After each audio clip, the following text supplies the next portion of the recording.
During the college entrance exam, I deliberately got every bonus question right, all just to make sure I'd be placed far away from the school beauty Ella. When we walked out of the exam hall, Ella's crew came at me with their usual mockery. Jack, Ella says she didn't do well. This afternoon you'd better turn in a blank paper, or you'll never get another chance to grovel at her feet. The whole group burst out laughing. I looked at Ella, her expression dripping with disgust, nodded and said, "Got it." But inside I thought, whoever wants to be her lapdog, go ahead, I'm done. I turned around and called our family butler right then and there, cut off every penny of support we'd been giving their family, and had them thrown out on the street. Ella called me 99 times in a fury. I didn't pick up a single one. Panicking now, are we? Where was all this energy before? In my past life, I was the son of the wealthiest man in the country, and yet I had groveled at the feet of my own family's driver's daughter. To marry her, I signed over the company my father had left me, right into her hands. She spent my money freely, while falling in love with someone else. She spoiled her boyfriend, rotten, treating him like her precious little pet, while she ran me like a servant. On her wedding day, I called her, asking to borrow a little money for medical treatment. She said coldly, "These years of you clinging to me have been nothing but a nightmare. Jack, do us all a favor and get yourself reborn." As I lay dying, I finally saw the woman holding me and understood. The elite heiress I had once rejected had been waiting for me all along. When I opened my eyes again, I found myself back in senior year of high school. That year I had dozed off, slumped over my desk, when Ella shook me awake. "Ryan's stomach is acting up. Go buy him some antacids, then grab lunch from the cafeteria. Load up on the meat, he's too skinny, he needs to eat more." Ryan was slouched at his desk, surrounded by a crowd fussing over him like he was royalty. Everyone was fawning over his stomachache, and of course, no one cared more than Ella. And I was Ella's brainless lapdog, dozing through class every day, spending every break fetching her food, buying her drinks, running her errands. Now that I knew I'd been reborn, looking at Ella's face only made me want to laugh. Who does she think she was, treating me like dirt? Seeing me just standing there, Ella snapped, "What are you spacing out for? Go and make it quick." She walked over to Ryan, and gently patted his back. Ryan glanced over at me, and said to Ella, "It's not right to send Jack, I'll go myself." "What's the big deal? He loves doing this stuff. If I didn't ask him he'd be upset, right Jack?" She looked at me. I forced a thin smile, said nothing and headed to the cafeteria. This time I lined up and got 2 full meals. A classmate nearby spotted me and let out a little laugh. "Fetching lunch for the queen again? She likes Ryan, you know, someone on her level, not a nobody like you," I asked flatly. "What do you mean a nobody?" They sneered. "You're a servant's son, riding to school with her every day and thinking you can actually marry her. Wake up, a guy as dumb and useless as you. You'll spend your life as her family's servant, doing her laundry, sweeping her floors, changing her kids' diapers." I let out a bitter laugh. "Ella told you I'm a servant's son? I had liked her, that was the only reason. I'd let her ride in my private car to school every single day. But somehow, in everyone else's eyes, Ella had become the wealthy heiress, and I had become the servant's son." Seeing me ask such a question, the other person rolls their eyes at me. "Whatever, just get her lunch back there before it goes cold." They laughed again. The people around me joined in, laughing at the lapdog, laughing at the fool who dared to dream. The bell rang. Jack walked out of the cafeteria. But I didn't go back to class. I sat down by the flower bed, and ate both meals myself. I couldn't even remember the last time I'd had a proper meal. Without money, decent food was out of the question. Every time, I'd wait until the market was closing, and pick through the vegetables others had left behind. Meat was nothing but a fantasy. Finishing both plates barely took the edge off the hunger. When I got back to class, the first bell had already rung. Ella looked up and snapped, "Why are you only just getting back? Where's the medicine?" "What medicine?" I looked at her flatly. Gone was every trace of the warmth I used to show her. Ella stared at me speechless. "The antacids for Ryan, I told you his stomach was hurting. Are you deaf? You can't even handle one simple thing?" I glanced at Ryan, who did look pale. "What exactly is Ryan to me? Why should I be buying him anything?" Ryan's family wasn't well off, but ever since he and Ella got close, she had been lavishing attention on him. Every time my father gave me something nice, Ella would take it straight to Ryan. Even the watch Ryan was wearing right now had been bought with my card by the two of them. Using my money, enjoying everything I had, and treating me like hired help. Ella said, "Jack, you want to make a scene? Keep this up and don't blame me for ignoring you. You'll be begging for my forgiveness soon enough." I stared at her, almost amused. "What exactly do I need your forgiveness for? What did I do wrong? When I dare to argue with Ella, everyone else looks over. Since when did he grow a spine?" Ella was caught off guard. She stared at me, thinking of all the times I'd come crawling to her. She warned, "Fine, then don't bother riding home with me this afternoon." I nodded. "Sure." I walked to my seat and sat down, as if her words barely registered. Just a casual, effortless agreement. Bree, who sat next to Ryan, stepped in immediately. "Excuse me, Jack, what is your problem? All you had to do was buy some medicine. You couldn't even do that. Can't you see Ryan isn't feeling well?" I gave her a cold look. "Then you go buy it." Bree fired back, full of righteous indignation. "That's your job. Why would I go? I have nothing to do with Ryan, so why is it my job?" Bree pointed at me. "You're Ella's family servant." Isn't this just what you do?" That set me off. I turned to Ella. "Have you been going around telling people I'm your family servant?" Ella flinched slightly when my eyes landed on her. Of course, it wasn't something she'd said outright, People had just assumed, seeing her arrive every day in a luxury car, she'd simply never corrected them. She would never tell anyone that her father was just a driver, that she was the driver's daughter. Now somehow I was the one making a scene. Ella walked over, she sat next to me. Fine, forget the medicine, I'll get it myself. She figured it was simple jealousy. Me refusing to do anything for Ryan was just me pining for her. She glanced at me. So where's the food? No medicine, fine, but you at least got lunch, right? Someone had already told her they'd seen me get 2 trays. I said calmly. I ate it. What? You ate both of them? She looked almost personally offended. I nodded. The kids in front turned around with looks of disgust. What are you, an animal? You finished 2 whole trays? They were used to kissing Ella's boots and looking down on me. Before I'd put up with them, they were Ella's crowd and I'd wanted to stay on their good side, hoping they'd put in a good word for me. Now I realized I'd been far too tolerant. Every time Ella treated them to something, it was my money paying for it. I said calmly, I spent my own money. 2 trays, 20 trays,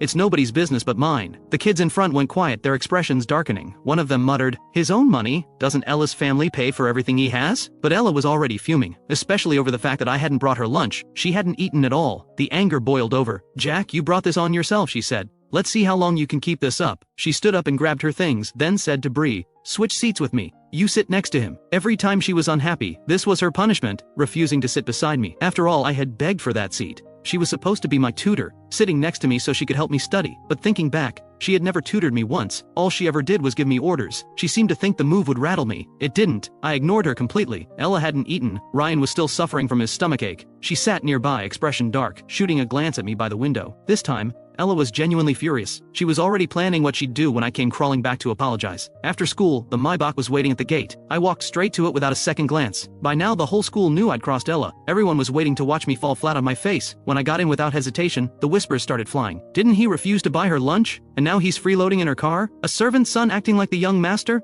Ella isn't even here yet and he just helps himself. Ella's way too patient. If I were her, I'd have fired that ungrateful little nobody a long time ago. I heard every word, I couldn't care less. I settled into my seat and said to the driver, let's go. The driver glanced at me. But Miss Ella isn't here yet, let's wait a bit. Sometimes Ella ran late because of student council. I always waited. He'd expected the same today. Instead, I was telling him to leave. The driver wasn't following my orders and was actually taking Ella's side. I almost laughed. Uncle Steve, my father has one child, me. Since when do we have a young miss? Did you two have a fight? Uncle Steve said with concern. Don't worry, I'll have a word with her. Don't bother, just drive. I don't want to ride with her and I don't want to see her anymore. Uncle Steve hesitated, not moving. He knew better than anyone how badly I used to cave to his daughter. Every time she said something, I would never dare push back. He figured even if he ignored me, the worst I'd do was let Ella scold me a little. He'd already started imagining a future where I inherited the family fortune, and his daughter got it all. He'd long stopped seeing himself as just the driver. He was already playing the role of father-in-law. Are you going to drive or not? I frowned. My father had actually wanted to let him go for a while. Word had gotten around that Uncle Steve was gambling on the side. My father didn't feel comfortable keeping someone like that around.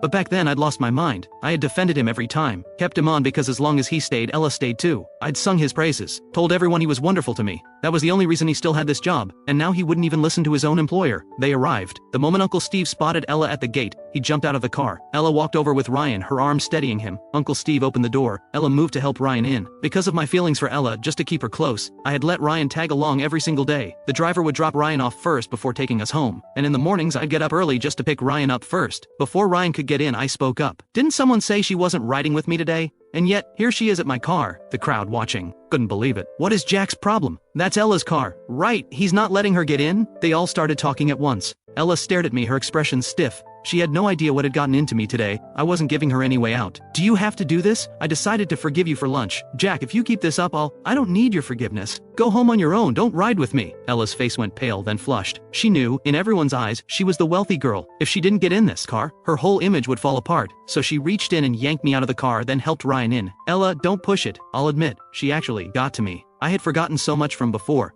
But seeing her face now, I genuinely couldn't understand how I had ever put up with her, or thought she was someone worth loving. Ella ignored me entirely. She wasn't interested in reasoning. She turned to her father. Drive. Uncle Steve drove away, and I was left standing on the sidewalk. The crowd watching couldn't hold it together. They burst out laughing. Serves him right. That's what you get for being so unreasonable. I pulled out my phone. This phone was one Ella had bought herself, a cheap Nokia, a few $100 at most. To impress her, I had given her the brand new iPhone my father got me for my birthday and taken this piece of junk in return. Back then, I thought it was a way to protect her pride. Now, staring at this sad excuse for a phone, I almost laughed. But I called my father. A moment later, the Maybach came back around. It pulled up to the gate. Uncle Steve got out looking uncomfortable. Young master, he'd clearly just gotten an earful. Get them out. I'm not sharing a ride with them. Uncle Steve turned to the car. Ella was already helping Ryan out. Both of them caught off guard. Ryan looked shaken. Jack, if you have a problem with me, fine. But you don't have to go after Ella. She's always been good to you. Ella stopped him with a hand. Don't bother. Once they were both out, I got in. Before we pulled away, I rolled down the window, smiled, and gave Ella a little wave. Bye. Uncle Steve caught my eye in the rearview mirror, clearly not expecting me to go this far. Young master, he started carefully. Arguments happen.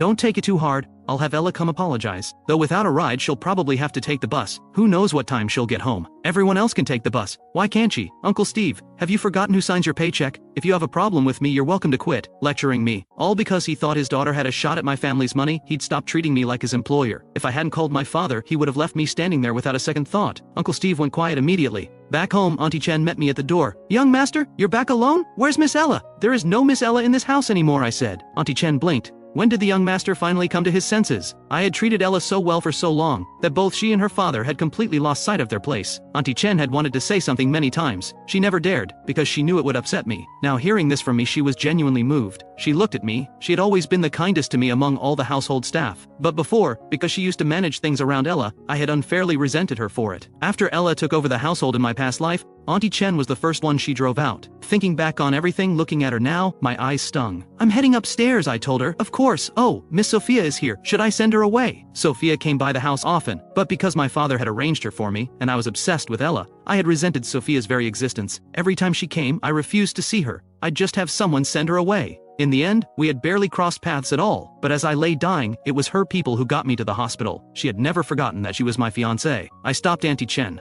I'll see her. Where is she? In the backyard playing with Snowball. I walked out to the backyard and found Sophia feeding Snowball. I had wanted that dog myself, but Ella said she didn't like dogs, so I had stopped going near him. Yet here was Sophia, completely at ease with Snowball. She was in her school's blue uniform, the most ordinary thing in the world, and somehow she made it look stunning. Thinking of what I had heard about her before I died, a woman with everything, who had spent all those years alone, my eyes went red. Sophia finished petting Snowball, and looked up. I was standing at the doorway. She hadn't heard me come.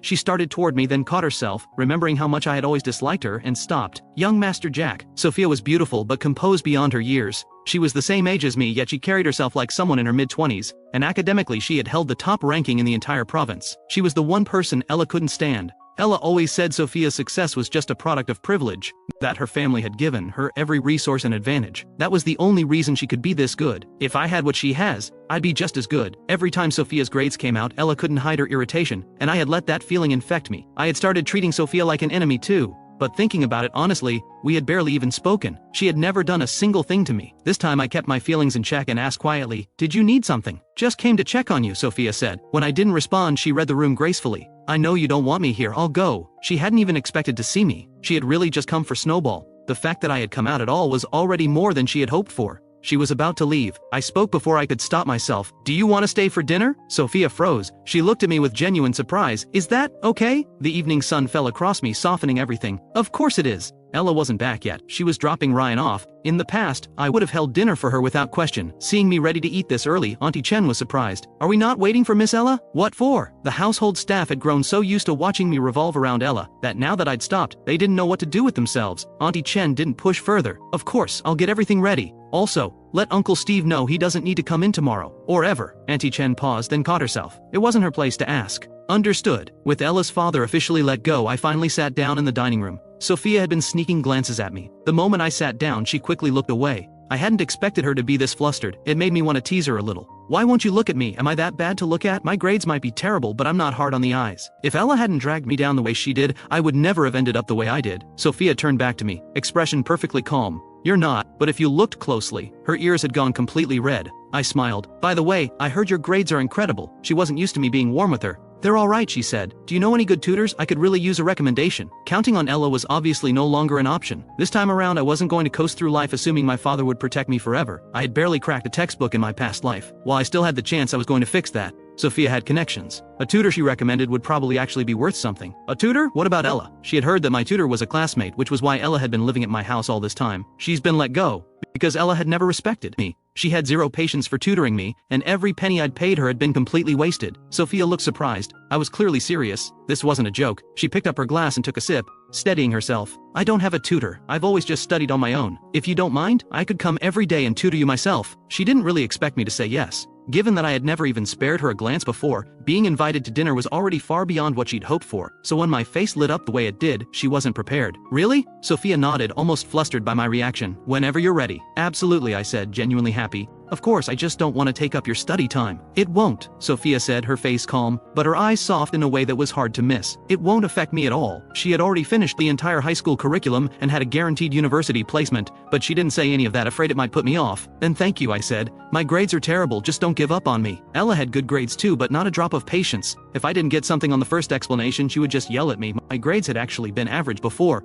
Under her tutoring, they had only gotten worse, and my confidence had gone with them. I won't, Sophia said. I'll come by after school then. The two of us sat there over dinner. Sophia was quiet. I picked up my chopsticks and set some food on her plate. Make yourself at home, no need to be polite. And it was right at that moment that Ella walked in, having just dropped Ryan off. She had already gotten the news about her father, and he had let her have it. She walked in to find me eating without her, every dish already touched. Her face went cold instantly. I glanced at her and kept eating. Ella had come to confront me about her father, but then she saw Sophia sitting there. Why is she here? She said, visibly annoyed. Before, I had kept my distance from every other girl just to keep Ella happy. Every time Sophia came by, I had turned her away without even looking at her, and now here she was, at my dinner table. She's my guest, I said. Do you have a problem with that? Ella sat down slowly, watching me. You invited her here just to get at me, didn't you? She had always hated Sophia. In every competition, as long as Sophia's name was at the top, first place was out of reach. Sophia sat quietly, saying nothing. I looked at Ella. You're overthinking it. Ella, you're not that important. There was a time when I thought she was my entire world, everything I had given in her direction, but given a second chance, all I felt when I looked at her was disgust. Loving someone like this had only ever dragged me under. If you think seeing me with another girl is going to upset you, Jack, you've really got the wrong idea about where we stand. I actually wish you'd get close to someone else, at least then you'd stop coming around bothering me.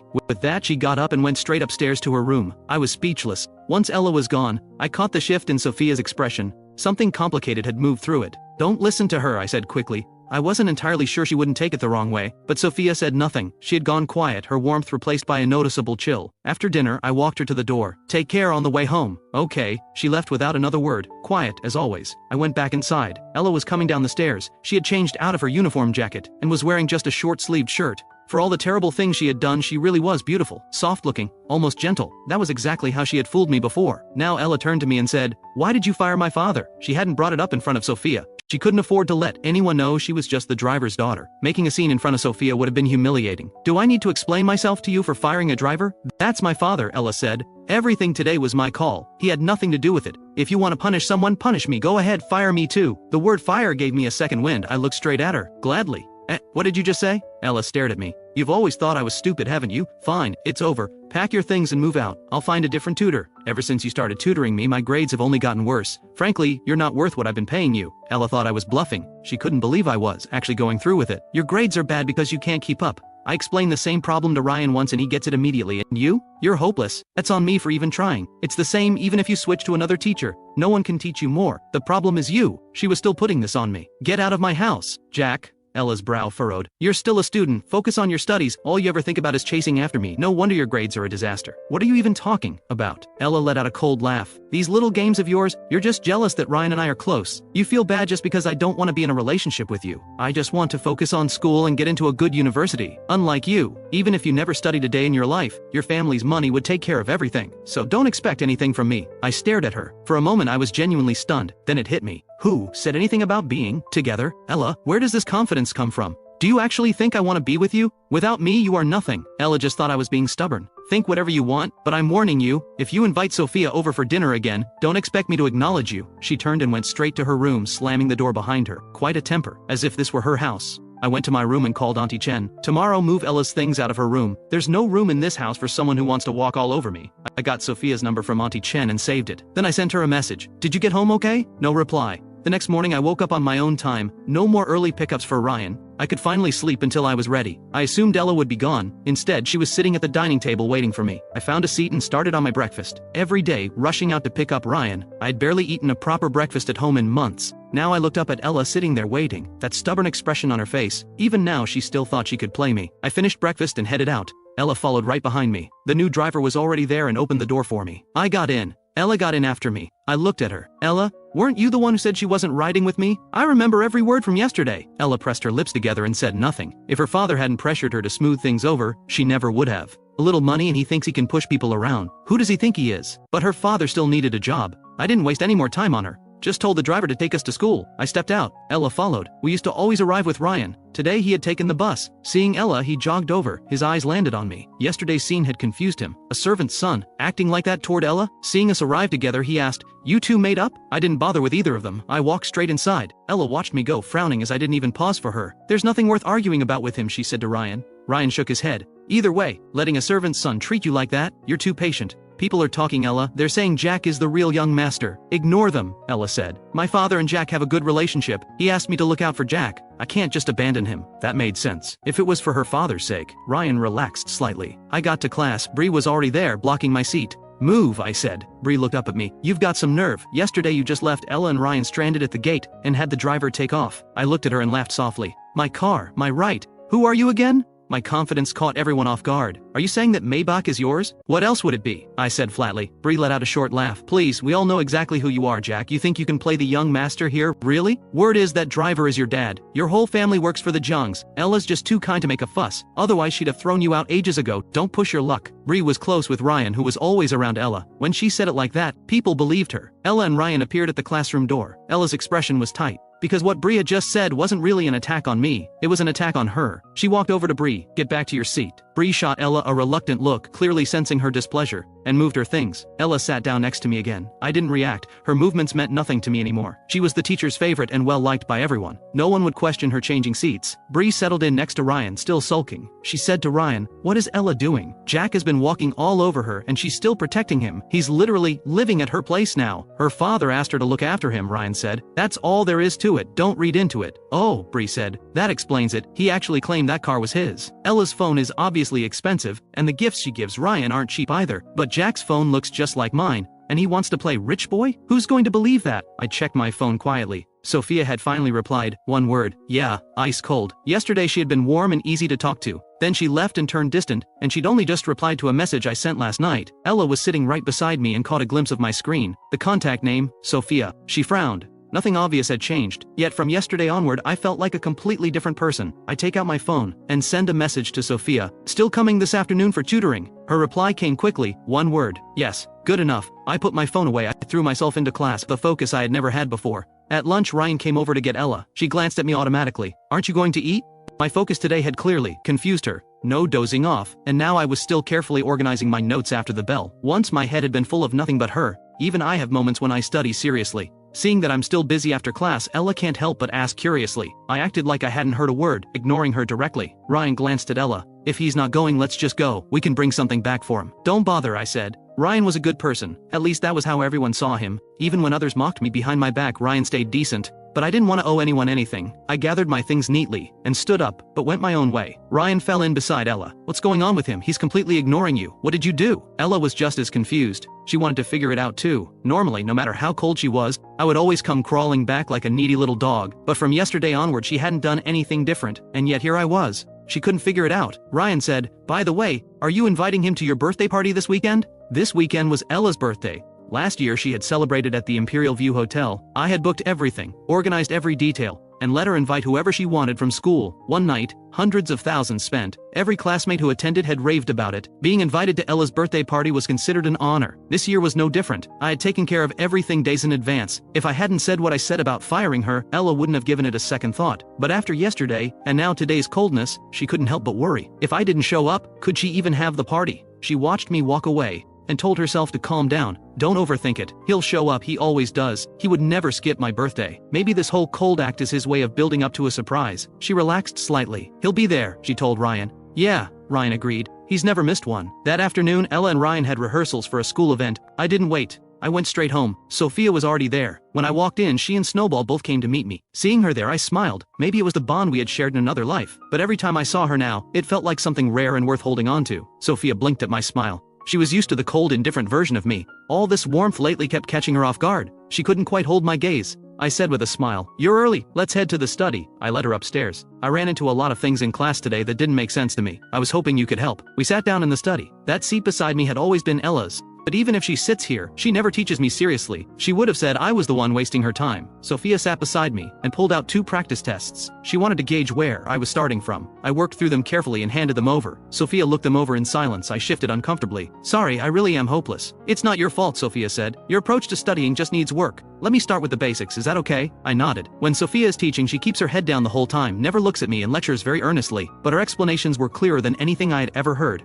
Things that had baffled me for months suddenly clicked the moment she explained them. Sophia had been going for a while. She was getting thirsty. When she finally looked up, she caught me staring. She swallowed, a little self-conscious, and looked back at the paper. Is something wrong? Do you have a question? I was just thinking, you're so patient with me, but on your phone you're completely cold. 2 words total. Is it because of the thing with Ella? Are you upset with me? No, Sophia said. Family came over yesterday. I was busy and didn't see your message until morning. By the time I saw it, it was already morning. If you ever need anything, just call me anytime. We were deep into studying. When my phone rang, I picked up. Ella's voice came through. Jack, what do you think you're doing? What did I do now? Her accusatory tone, I genuinely had no idea what I had done. You had them throw out all my things. I glanced at Sophia, no point hiding it. I directly said, I told you yesterday, you've been let go, which means you have no reason to be in my house anymore. I'm in the middle of a session. Don't bother me. I hung up. Ella stood at the door, staring at her bags piled outside. She couldn't believe I had actually done it. I was really throwing her out. I put the phone down. Let's keep going. Sophia replied quietly and said nothing more. A few minutes later, the study door flew open. Ella stood there. Her face was dark with fury. Her eyes swept over me and Sophia, a flicker of contempt in her gaze.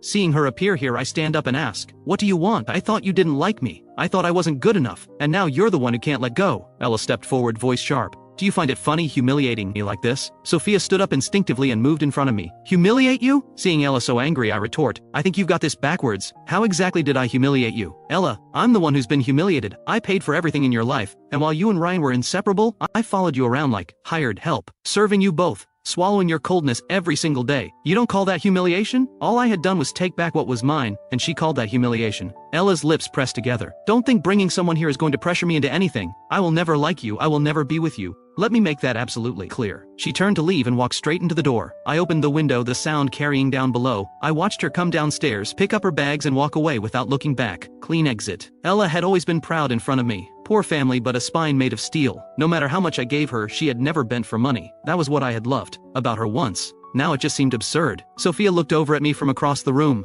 Jack. I turned, she was still there. Sorry, let's keep going. Sophia looked at me. Maybe I should go, you don't seem like you're in a great place. I'm fine, really. I was just thinking about some dumb things I used to do. It's not about Ella. Watching Ella leave actually made me feel lighter. At least now I didn't have to dread what was coming. Away from Ella, I wouldn't get sick this time. I wouldn't end up the same way. I'll head out then, Sophia said and moved toward the door. I stepped forward and caught her hand. Sophia froze. She turned and looked at me. What is it? I didn't quite know what I was doing, but I could see she wasn't entirely okay. Every time Ella showed up and said the things she said, Sophia would quietly start pulling away from me. My closeness with Ella had been obvious. I had never hidden how I felt about her. Everyone, including Sophia, had assumed that I was in love with Ella, and honestly, I had. If not for that wretched ending in my past life, I might never have woken up. I let go of her hand and looked at her. Are you free Saturday? I want to go to the Imperial View Hotel for dinner. Want to come? The food there was exceptional. After a past life spent half starving, I just wanted to eat well. Before I would have taken Ella without hesitation. Now, she was the last person I wanted to bring. Sophia was the match my father had arranged for me.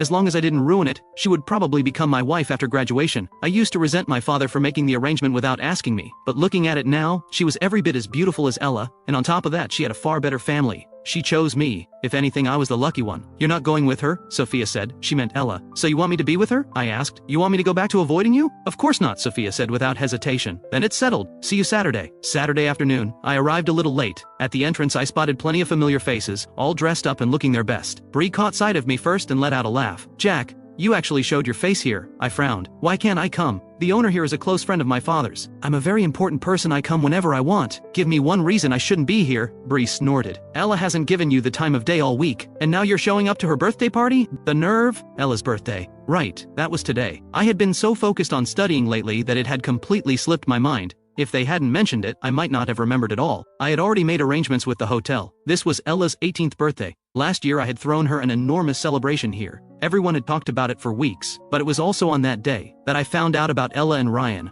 I had confronted her, and she had been completely unapologetic. Ryan and I like each other, why shouldn't we be together? Jack, can you stop sticking your nose in my life? I'd stopped talking to her in a rage. We were at a standoff for 2 whole days, and then I had broken first and apologized. From that birthday onward, the two of them had gotten bolder, right in front of my face. Eventually I'd begged her to be with me, and to get her to marry me. I had even gone so far as to sign away the company my father had left me. What a fool, standing here now watching the crowd enjoy themselves. I had no interest in any of them. All of this had been arranged by me. All of it charged to me. And now that I'd cut Ella off, she had still brought everyone here to spend freely. I was genuinely curious how she planned to handle the bill. I ignored the jeers and walked straight to the elevator. My table with Sophia was already reserved. I wondered if she had arrived. The elevator opened. Ella was right there, deep in conversation with Ryan, until she saw me. Her eyes locked onto me immediately. She smiled. I knew you'd show up, and here you are. She walked toward me with a trace of smugness. Didn't you say you weren't coming?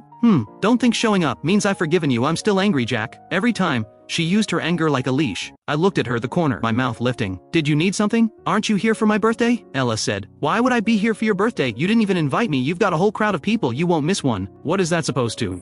Ella stared at me, irritated. Still playing games, she thought. Picking a fight on her birthday just to get under her skin. Just then, the restaurant manager walked over. Young Master Jack. I asked about Sophia. The manager nodded. She's already here. Please take me to her. The manager turned to lead the way. Ella followed right behind me. Jack, are you done with this? Seeing that I'm still going to look for Sophia, it's just that she's too good-tempered.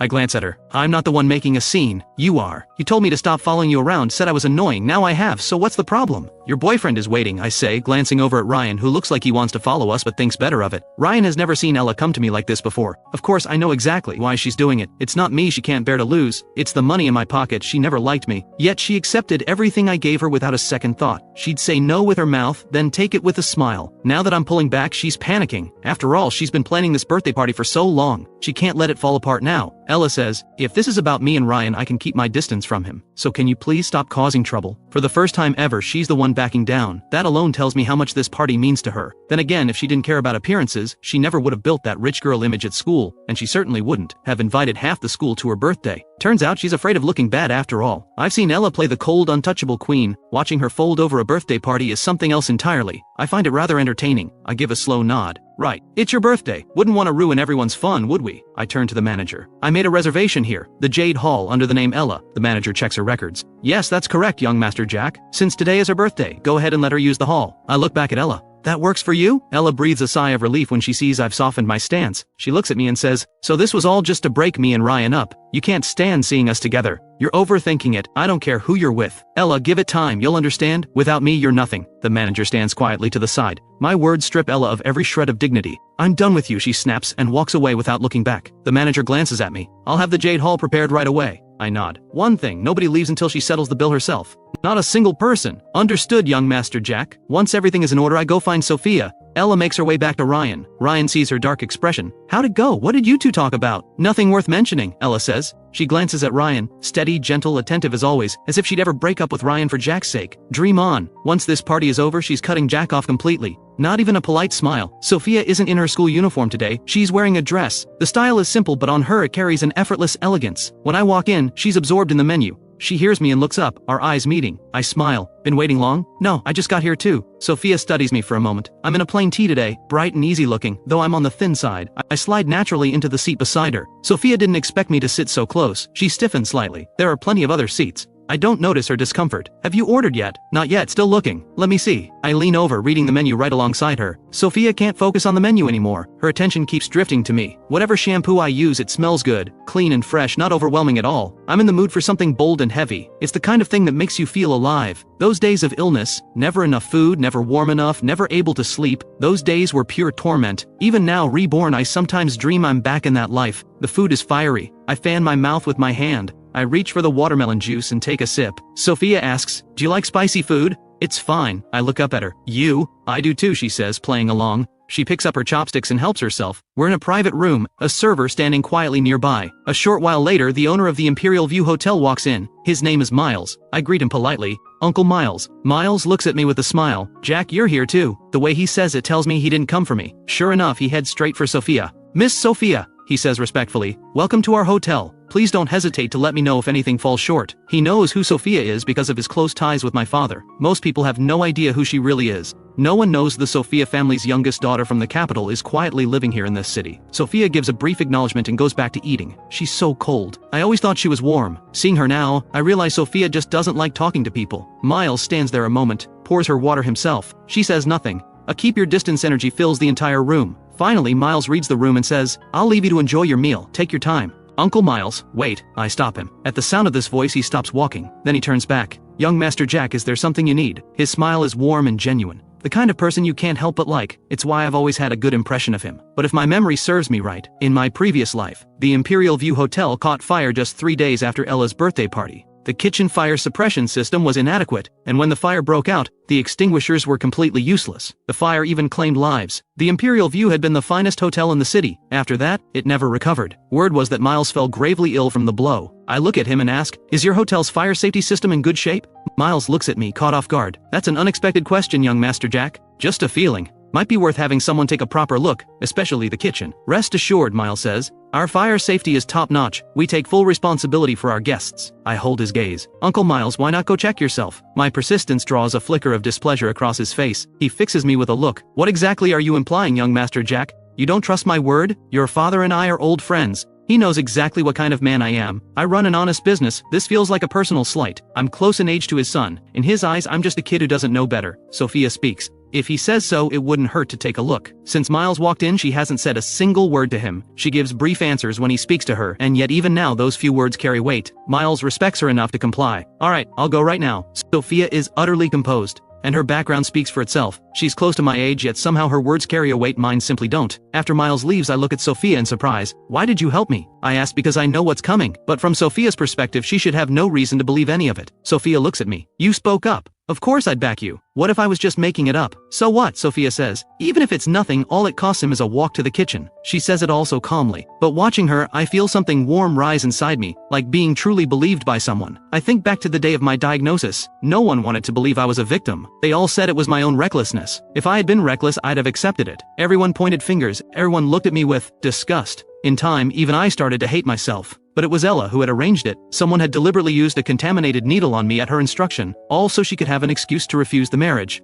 Only the one who set the trap knows just how innocent you really are. Sophia and I take our time with the meal. When it's done, we don't leave. We order dessert. I even brought my homework along and work through it at the table. Sophia walks me through the problems as I go. We talk until evening. When Ella's birthday party wraps up and the guests move to leave, they find themselves stopped. Ella hasn't settled the bill. Ella calls me. I let it ring. Sophia watches from beside me. Why aren't you answering? I know who it is. I let it ring again. It takes 2 more calls before I pick up. Jack, what is this? On the other end of the phone, Ella's voice is full of anger. The angrier she gets, the lighter I feel. I've said I'm done with her, but the debt from my last life still needs to be paid, otherwise I'll never be able to let it go. I smile. Ella, what's all this? Why so worked up? Get over here and pay the bill, Ella says through her teeth. Don't make this worse. She had planned to walk out tonight and never deal with me again. She didn't expect me to be waiting for her. Now she can't pay and every single person is stuck there. Everyone is watching her. That's strange, I say. I wasn't at your party, why would I pay your bill? Why not split it with everyone? I'm sure they'd chip in. They all seem fond of you. Great friends too. Always going out to eat together. I used to give Ella well over $100,000 a month in spending money. She took it as if it were hers by right. In her mind it was just payment for tutoring.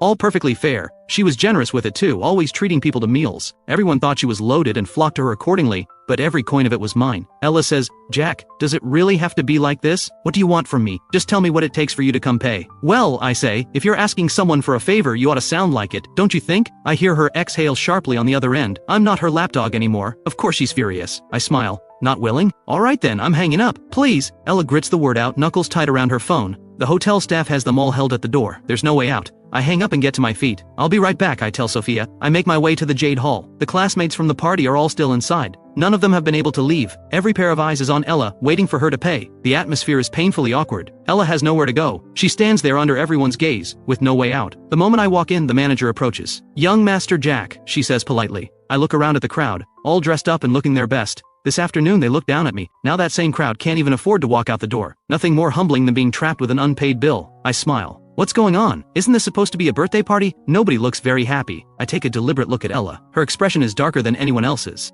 Ryan stands off to the side, clearly unsure what's going on. The manager explains, Miss Ella hasn't settled the bill. I simply ask that everyone remain until it's taken care of. I wave a hand. Is that all? No need to make a whole thing of it. These are my classmates, I'll cover the bill tonight. I hand my card to the manager. She takes it and processes the payment. The looks people give me shift, complicated, uncertain. Ella is the one having the birthday party, and yet Jack is the one paying. What exactly is going on? Can't she pay for her own party? Ella feels her face burn. She stares at me. No wonder he came so willingly. This was his plan all along, to humiliate her, to let everyone see that she's broke, that she depends on him for money. He could have quietly settled it without a word. Instead, he makes a show of it, swiping the card right in front of everyone. This guy has completely lost it. A moment later, the manager returns, handing me back the card along with the receipt. Done, young Master Jack, here's the bill. I glance at the total. Then I read it aloud, deliberately. 860,000. Happy birthday, Ella. Since it's your special day, I'll cover this one, but there won't be a next time. I glance over at Ryan. He's standing right beside me and the color has drained from his face. Wait, all of Ella's money came from Jack?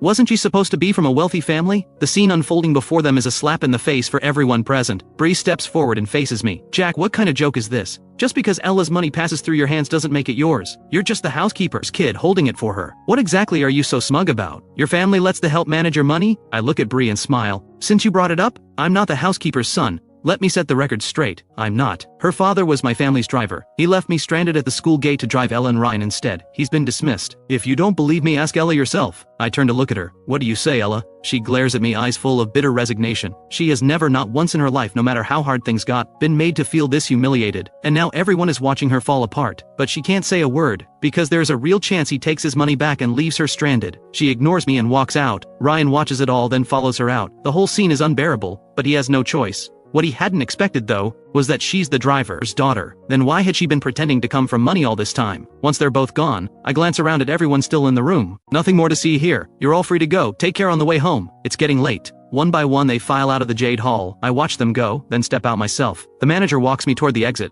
She sees me to the elevator. Sophia arrives at exactly the same moment. We step into the elevator together. I don't say anything. Neither does she. I set the record straight back there in front of everyone. But I don't feel particularly good about it. Compared to everything I suffered, what I just did to Ella barely scratches the surface of the score I need to settle. Sophia notices my silence. She doesn't disturb it. We reach the lobby, and Miles is there. The moment he spots me, he comes straight over. Jack. This time it's not Sophia he's looking for, it's me. Uncle Miles, I say politely. Miles takes my hand in both of his. Jack, I can't thank you enough. If it weren't for you, this hotel would have been finished. I went and checked myself, just now. There were serious problems everywhere. It was my cousin's negligence. I've already sent him home. I relax. It was nothing. Miles gives me a curious look. How did you know there was a problem? The question catches me off guard. I scramble for an excuse. I dreamed about it last night. Miles bursts out laughing. All right, I won't pry. Oh, I've had some gifts prepared for you both. He signals to an assistant who brings them over. 2 small gift bags. Thank you. If you ever need anything, just say the word. He means every word of it. Miles sees us to the door. Sophia's car is already waiting. I settle into the seat and look out the window. The streets are quiet at this hour. A fair number of cars still on the road though. Light traffic. I remember how we usually talk so much, but tonight neither of us says a word. Sophia doesn't push me, but she's thinking about how I somehow knew about the fire hazard at the Imperial View. By any logic, I shouldn't know more about his hotel than he does. She's also heard what happened in the Jade Hall. Today is Ella's birthday, and yet Jack spent it with her, not Ella. That alone is something. But then he deliberately humiliated Ella in front of everyone. He really is done with her. So then why does he look so hollow right now? The truth is, the sadness only lasts a moment. I know I've been given a second chance. Everything can still be changed. As long as I don't repeat the same mistakes, there's still time. Studying hard every day lately, it's genuinely exhausting. I feel like I could sleep forever. Right now I'm barely keeping my eyes open. Before long I drift sideways and fall asleep against Sophia's shoulder. Sophia freezes. By the time they reach my home, Sophia's arm has gone slightly numb. She hasn't dared shift position, afraid of waking me. She's held still the entire way. Miss, we've arrived. Sophia glances out the window. Then her gaze falls on my face. Pale, peaceful. She hesitates over whether to wake me. The driver has already stepped out and is waiting by the door. Sophia still doesn't wake me. I feel the car stop and open my eyes, glancing out the window. When it registers that I'm home, I slowly look over at Sophia. She's sitting perfectly still, not quite meeting my eyes. I roll my neck gently, a little stiff, and sit up straight. We're here. Sophia gives a small nod. Then why didn't you wake me? You look like you needed it. She says it the same way she says everything, face perfectly neutral. I look at her and notice the tips of her ears are red. She's always struck me as someone reserved, but I didn't expect this level of innocence. Sophia.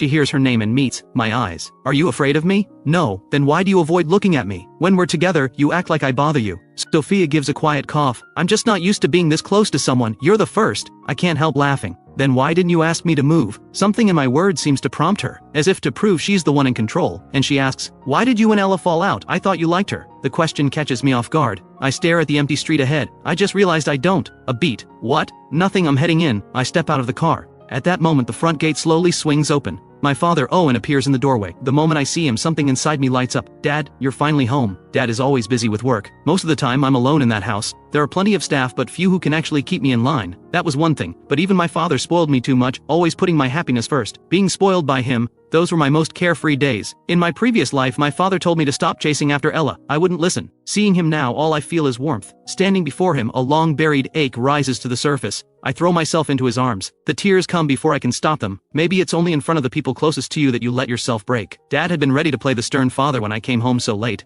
Then I went and did this, and started crying. He panics immediately. He pats my shoulder, gentle and careful. Hey, what's wrong, son? Who hurt you? Was it that Ella girl? I heard you fired both of them. I hold on to him. Nothing, I just missed you. You silly kid. Every time I call too often you tell me I'm annoying. Wait, is that the Sophia's car? His words make me turn around. Sure enough, Sophia's car is still at the gate. Sophia has stepped out. My eyes are still red. Having her see me like this, embarrassing. Sophia gave me a lift, I tell Dad. We went out for dinner. Dad glances at me, visibly surprised. He had brought up the betrothal before. I had been completely against it. I had even said I'd never have anything to do with Sophia. And now here they are, coming home together after dinner. He doesn't know what changed, but he turns to Sophia all the same. Sophia, come in and sit for a while. Hello, Uncle, Sophia says. I won't come in today, I should head home. She glances at me once, then gets back in the car. The car pulls away. I follow my father inside. Did Sophia do something to you? Dad eyes my red-rimmed eyes and crumpled expression. I shake my head. No, she's been good to me. I sink into the sofa. Dad keeps watching me. He's still young now. He wasn't old when he was gone either, in my last life, but somehow I always remember him as older when he left. Dad asks again and again, circling back until he's satisfied that Ella hasn't done anything to me. Sunday morning, barely out of bed, Auntie Chen tells me Ella is here. The memory of last night flashes through my mind. We've truly burned every bridge between us.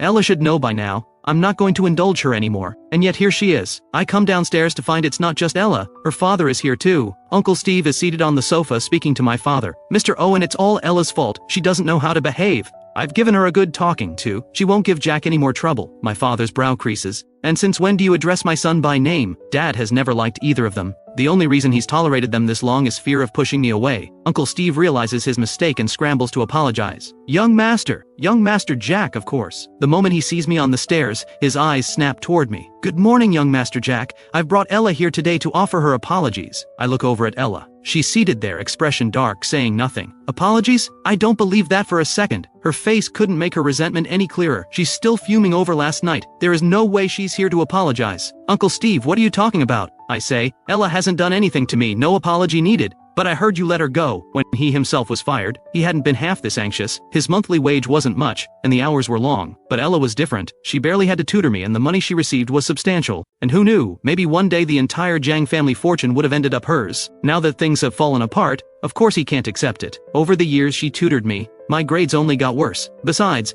Ella herself said she couldn't do the job, that I was too dull to teach, so I did her the favor of letting her go. There's no conflict between us. She hasn't done anything wrong. Really, an apology isn't necessary. Dad gives me a sideways look. My expression is completely calm. Before I had insisted on having Ella around. Insisted she tutor me. Dad had no choice but to go along with it. Now I've let her go entirely. Dad is surprised and quietly moved. His son has finally grown up. I have class to prepare for and I need to eat. Dad has someone see them out. After breakfast I head outside. The driver is already waiting in the courtyard. I get in. The car pulls out of the gate. I see Ella still standing outside, her father beside her. Gone is the soft-spoken man from inside. Uncle Steve raises his hand and strikes her across the face. I know Ella's story. Her father is a compulsive gambler. Her mother couldn't take it and left, abandoning Ella without a second thought. All these years she's lived with her father, borrowing money from relatives just to stay in school. As she got older she started finding her own way. Under those circumstances to still excel academically, top of the school every single time. I admired her for it. I gave her everything. My care, my attention, the best of what I had, because I wanted her life to be easier. But while I was aching for her, she never gave me a second thought. To her, I was a bank. The person she actually cared for wasn't me. I look away and head straight to school. After everything that happened yesterday, the way people treat me has noticeably softened. Classmates start coming up to talk. Jack, is your family really that wealthy? So all of Ella's money came from you? We always thought she was from a rich family.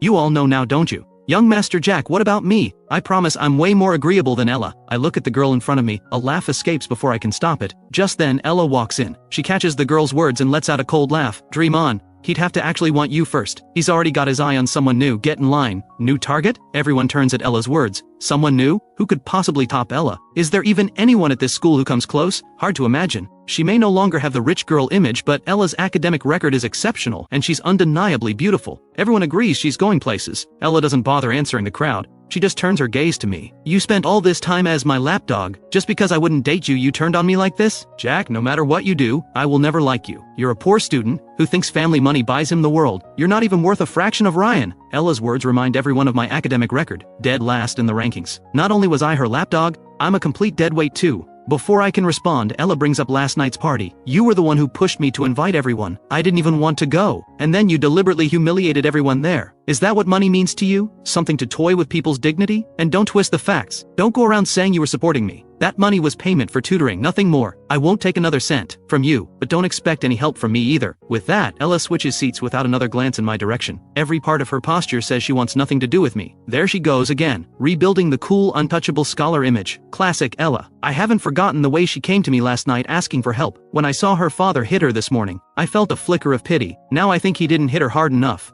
I'm not going to let this slide. Tutoring? I say. Ella, you've got some nerve bringing that up. From the moment you started tutoring me, what exactly did you do besides spend my money? I finished last in class every single month. That's your tutoring at work. Ella's expression doesn't budge. I told you from the start, you're too slow to teach. That's hardly my problem. With all your money, Jack, maybe buy yourself a new brain. The class erupts in laughter. I watch her stand there so certain of herself and say, are you sure it was me who was slow, and not your teaching? Ella thinks of Sophia. She knows Sophia has been tutoring me. She gives a short scoff. Fine then, let's settle this. Show me your results at the next monthly exam. You don't even need to do much. Just move up 100 places in the rankings. And I'll admit the fault was mine. She wants to see if Sophia can pull off a miracle. Because in her mind, my brain simply doesn't work. Deal, I say, holding her gaze. She only asked for 100 places. She didn't even aim higher. That says everything about how little she thinks of me. Ella turns to the class. You all heard it, he agreed. If he moves up 100 places at the next exam, I'll run 10 kilometers as my penalty. A ripple of excitement runs through the room. Everyone's eyes are on Ella. Bree looks over at me. If the school beauty is running 10 kilometers, shouldn't you run 10 too if you lose? Though Jack, can you even finish 10 kilometers? If you're scared, just admit it now. I look at them and say, sure, 100 places isn't much of a challenge. The truth is, Sophia's way of explaining things just clicks for me. These past few days I felt myself improving in a real way, so I agree without hesitation. A clear goal is exactly the kind of pressure I need. Ella sees me nod and bites back a laugh. Idiot, she mutters, and sits back down. She genuinely didn't expect me to take the bet. Back when she tutored me, I was clueless on every count. She knows exactly what she thinks my level is. She's already looking forward, watching me run. The bet has barely been made. When Ryan walks through the door, he stops at the doorway. He's heard everything Ella just said. He spent all last night in a low mood, but by now he's worked things out in his head. Ella's grades are outstanding, she's beautiful, and even if her background is modest, she's hardworking and driven. Isn't she 100 times better than a deadweight like Jack? She'll make something of herself on her own merits. Being with her is no loss at all. With that settled in his mind, he walks over to Ella. Ella, your father may be a driver, but he earns his living with his own hands. And you've always topped the class. Coming this far without much support, that couldn't have been easy. I'll stand by you. Always. Ryan's words work like a charm. Every classmate who had doubts about Ella is suddenly moved. Ryan standing by her through all of this, that kind of devotion is something else. And really, people have always admired Ella. Not just for money, but for who she is. Her character and her grades both speak for themselves. But Jack, he doesn't even try. And yet he expects someone to be with him. Shameless. I watch the two of them perform their little duet and feel the urge to weep.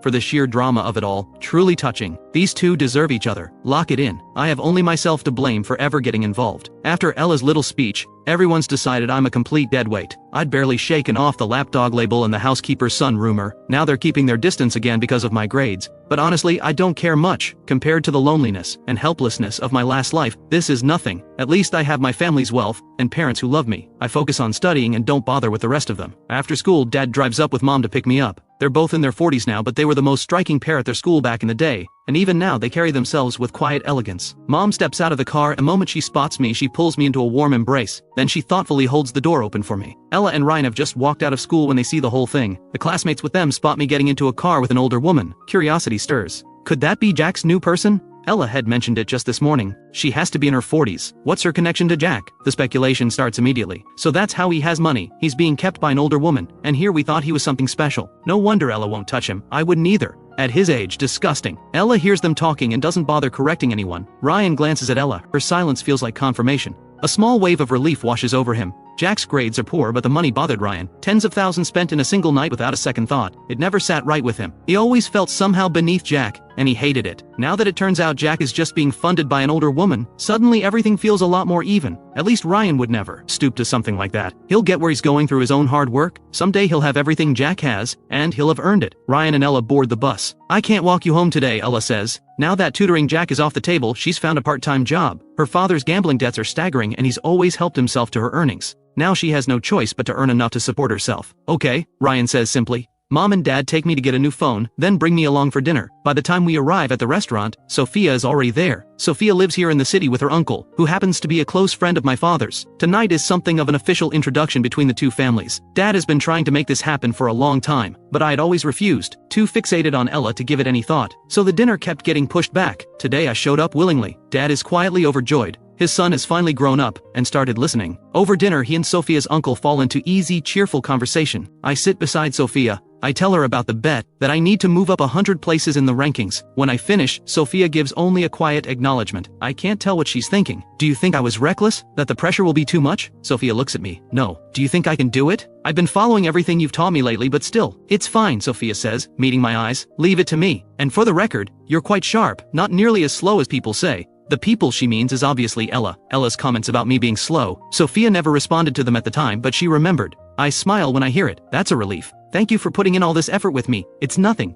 Mid-conversation, I notice the room has gone quiet. I look up to find both my father and Sophia's uncle watching us. My face goes warm. "Dad, why are you staring?" "No reason. Carry on." Dad goes back to talking with Sophia's uncle, but inside he can't stop marveling. They really do get along well. He was the one who arranged the betrothal, and yet somehow it feels like his own son is being stolen right out from under him. After dinner, Dad and Sophia's uncle have more to discuss. Sophia and I step out first. We don't head home. We find a cafe nearby. I want ice cream, so I go order some. I bring it back and drop into the seat beside Sophia. We pick up the studying where we left off. My head is full of formulas and concepts. 10 kilometers, that would half kill me if I lost this bet. Here you go. The server brings our order quickly. I look up and the server standing in front of me is Ella. I stare at her, taken aback. "What are you doing here?" Ella gives me an icy look. "I should be asking you that. Did you find out I work here and come just to bother me?" Despite how cold I've been acting, Ella is convinced I still have feelings for her, that this is all just pressure tactics to make her give in. Otherwise, she picks up a part-time job and I show up at the exact same place? How could there be such a coincidence? You're reading too much into it. It's just a coincidence. Ella glances briefly at Sophia, doesn't linger, and turns away. She has no interest in wasting another second on either of them. Watching her walk off with that air of superiority, I genuinely cannot figure out what she has to feel smug about. I turn and offer Sophia the ice cream. She shakes her head. "You have it." She reaches over, picks up my bag for me, and walks out of the cafe by my side. I had planned to stay a while longer, but running into Ella here has taken the shine off the evening. Over the next 2 weeks, I study relentlessly. Sophia comes to the Jiang house regularly to coach me. My progress is real and measurable, but every time Ella catches me at it, she can't help taking a dig. "Jack, if you're having second thoughts, there's still time to back out. Just don't come crying when the results are posted. You're distracting me." I frown and shove my earphones in. The monthly exam finally ends. I'm in a surprisingly good mood. I rush home, barely able to contain myself. The results aren't out yet, but I know I did well. Sophia is in the courtyard drinking tea and keeping Snowball company. Snowball has been getting rounder by the day. I come over and scoop Snowball up. "You're here early today." Sophia looks up. "I'm always early. I've been wondering, don't you have anything going on at school?" Ella is top of her school too, and she and Ryan always seem to have something on, but Sophia always seems perfectly unhurried, and she's already here every time I get back. I have a lot of freedom. They don't really keep tabs on me. "So no school activities?" "I don't usually go." "Not even student council?" Sophia shakes her head. "I'll join the occasional competition, but not often." "Why not?" "It's not interesting, and the teachers worry it's not a fair fight. It can discourage the other students." "But I've heard you do compete." "Sometimes." "The same competitions Ella enters. She mentioned you're always there and that you've beaten her to first place more than once. She really can't stand you for it." Sophia picks up her cup and takes a quiet sip. When Ella is competing, she generally makes sure to show up. I'm burning to know how I did, so I go over the answers with Sophia right there in the courtyard. Most of them are correct. My mood lifts even further. When results day comes, the homeroom teacher walks in and runs through the usual praise for Ella and Ryan. First and second place again, as expected. Then the teacher pauses. "There's one more student I want to recognize. Jack." I sit up straight immediately. Ella glances over at me, eyes full of sarcasm. The teacher continues. "Jack's results this time are impressive. He's been at the bottom of the rankings for a long time, but this exam marks a significant leap. He's now in the top 200 of the entire grade. If he keeps this up, he'll do very well in the college entrance exam." Top 200. The whole class stares. Even Ella freezes. She expected me to scrape together 100 places. Getting into the top 200 was never part of the calculation. Honestly, I didn't dare hope for this either. Maybe it's because I suffered so much in my last life that I no longer have any interest in wasting this one. I've been paying attention in ways I never did before. Every day, I listen carefully in class, then go over everything with Sophia afterward. She has a gift for teaching. Problems that once seemed impossible become almost straightforward when she explains them. Effort, it turns out, does pay off. Are you sure, teacher? Jack's scores were terrible before. How could he possibly? I am not mistaken, the teacher says, turning to me with a calm expression. Having a student drag the class average down had been a quiet headache for him. He had no idea I was capable of this. Getting that recognition from the teacher genuinely makes me happy. I catch Ella watching me. So, how did I do? You said I was too slow to learn. 10 kilometers, Ella, don't forget. Ella presses her lips together. She genuinely can't wrap her head around it. Could Sophia really be that good a teacher? After school, Ella has no choice but to run her 10 kilometers. I don't go home. I stay behind specifically to watch. I sit quietly off to the side, watching her from the corner of my eye. Watching her eat humble pie sends a rush of satisfaction through me I can't quite name. It feels good, really good. Ryan stands nearby, watching me with barely concealed anger at how cold I've become. Bree shoots me a look, then leans toward Ryan. Top 200, who cares? It's not like he came first. Acting like he owns the place. Ella got first and she's not half this pleased with herself. Ryan came second for that matter. Ryan's eyes rest on Ella, running laps on the track. A bet's a bet, he says evenly. Ella can handle a loss. So what if his grades improved? Bree says. He still goes home to that woman. The whole thing makes me sick. Stop spreading rumors about people, Ryan says. Ryan, you're just too decent. Bree gives his shoulder a light pat. By the time Ella finishes her 10 kilometers, the sky is nearly dark. She walks back drenched in sweat and looks at me. Happy now? I nod. Good effort. Feel free to bet against me again anytime. I get to my feet and walk out of the school grounds feeling lighter than I have in a long time. The moment Ella watched my figure leave, I felt extremely happy. And I even took small, skipping steps from time to time. The image she has of me is still a lovesick lapdog. But right now I can't even be bothered to glance back. She thinks about Jack and Sophia. Is he actually going to end up with her? They're equally matched in background. If he really does end up with Sophia, the moment that thought surfaces, Ella feels something she doesn't expect, a gnawing irritation, like something that was hers has been taken. Ella. Ryan notices her staring after me and speaks up. You must be exhausted. Here, drink some water. He holds out a bottle of water. Ella takes it. Thank you. She's always perfectly polite with Ryan. You worked hard, Ryan says. Though it is strange, Jack's scores have always been terrible. For him to jump this much all of a sudden, you don't think he cheated. Bree jumps in. That's exactly what I think. He cheated just to make Ella lose. Otherwise, how do you explain it? She tutored him every day and his grades were still awful. Then suddenly this.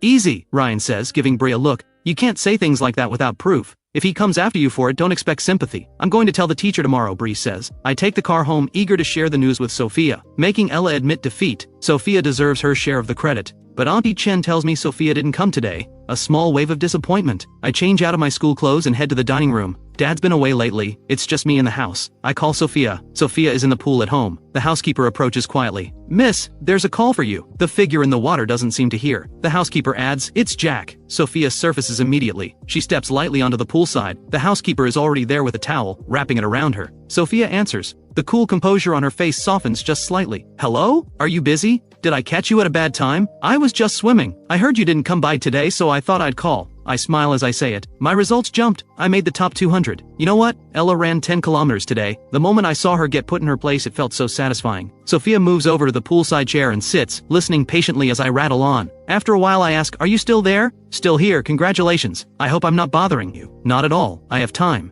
You've been coming every day to tutor me. You must be tired. Take a couple of days off. I'll study on my own and message you if I get stuck. Alright? I don't hang up right away. You sound a little off. Did something happen? Do you need me to help with anything? The question catches her off guard. We're partners in this, aren't we? You've done so much for me, I want to do the same. Without her coaching, there's no way I'd have pulled off results like this. I can't just keep taking what she gives without offering something back. Especially when she doesn't need anything material from me. Sophia listens, and at the word partners, the corner of her mouth lifts despite herself. Okay, Jack. The next day I arrive at school, to find the homeroom teacher walking in with a heavy expression. She stands at the front of the room, visibly furious, the tension radiating off her in waves. Her eyes lock onto me. Jack, on your feet. I stand up, staring at the homeroom teacher in confusion. She says, someone has reported you for cheating on this month's exam. Do you have anything to say for yourself? The moment I hear the word cheating, I scan the room. Every eye in the class is on me. Bree sits right next to Ryan, wearing a smug, satisfied grin. The teacher continues, your score last month was terrible, yet this time you improved so drastically it's hard to make sense of. To be safe, we've decided to give you a different set of questions and have you retake the exam. Any objections? Retake the exam? I'm not happy about this at all. Bree can barely contain herself. She jumps up. See, I told you he cheated. If the score was really yours, what's there to be afraid of? Just retake it. She stares at me with that triumphant look, as if she's finally caught me red-handed. I find it almost laughable. You reported me without a shred of evidence. The burden of proof lies with the accuser. That means you need to provide evidence. Otherwise, this is slander. If everyone followed your lead and reported me every day, I'd be retaking exams non-stop. I might as well stop coming to school altogether. The moment I speak up, Ella looks over at me, visibly surprised. I used to be a pushover. Whenever someone came at me I could barely fight back, but this time the words come out sharp and clear. Is this really the same person she's known all this time? She knows me inside and out, yet right now I feel like a completely different person. Seeing me push back with solid reasoning, the teacher says, "It's understandable that people have doubts. Having you retake the exam is also a chance for you to prove your innocence. You don't want people whispering behind your back forever, do you?" The teacher isn't backing down. She clearly doesn't believe I earned that score on my own. I smile. "Of course I'll retake it, teacher. I just think it's completely absurd to be accused like this without any reason. We're classmates after all. I have no idea what Bree's motive is for coming after me like this, and if I score even higher next time, won't she just find something else to say? So since she chose to report me without a single piece of evidence, she should face some consequences. If I'm proven innocent, how about she gets expelled?" Expelled. The word makes the teacher hesitate. Is that going too far, she wonders. Bree's grades are better than mine, so naturally the teacher leans in her favor. But this kind of rumor spreading around, it does serious damage to me. What if the pressure becomes too much and I do something drastic? Wouldn't that be far worse? The moment I bring up the word drastic, the room tenses up instantly. I turn to Bree. "What's the matter? You were so sure I cheated, scared to bet on it." "Of course not," she snaps. My challenge hits a nerve and she takes the bait immediately. She turns to the teacher fuming. "I'm willing to put my future on the line. Everyone knows what Jack grades are like. I can say with absolute certainty, he cheated." My reluctance to retake the exam without a fight only convinces Bree even more that I have something to hide. She says to the teacher, "But if Jack is proven to have cheated, then he should be expelled too. I refuse to share a school with someone like him." Deal. I agree before the teacher can say a word. The teacher then announces, "Jack, come find me in the office after class." With that, she walks out. Bree watches me with pure anticipation, waiting for the show. Ella stares at me, stunned that I put expulsion on the table. She lowers her voice. "Jack, are you sure about this? If they decide you cheated, you're out of here. That's so much more embarrassing. If I were you, I'd go apologize to the teacher. A monthly exam isn't worth this. If you're sincere enough, I can even put in a good word for you. Besides, you wanted to beat me. You watched me run 10 kilometers already. I can let that go." She puts on this caring act, but I just look at her. She's been giving me the cold shoulder lately, acting distant and untouchable. And now she shows up here playing the concerned friend. I smile. "You think I cheated too, don't you? That's why you're standing here putting on this little performance. Instead of lecturing me, why don't you go talk to Bree? She's your boyfriend's best friend after all." Bree may be the one making noise, but Ryan is far from innocent. He just hides behind that gentle, harmless act of his. I'm not about to pretend none of this has anything to do with him. I knew exactly what kind of person Ryan was in my past life. I saw it all. Every time things got rough between Ella and me, he'd be right there taking shots from the sidelines, two-faced to the core. Ella meant well, but seeing me throw it back in her face,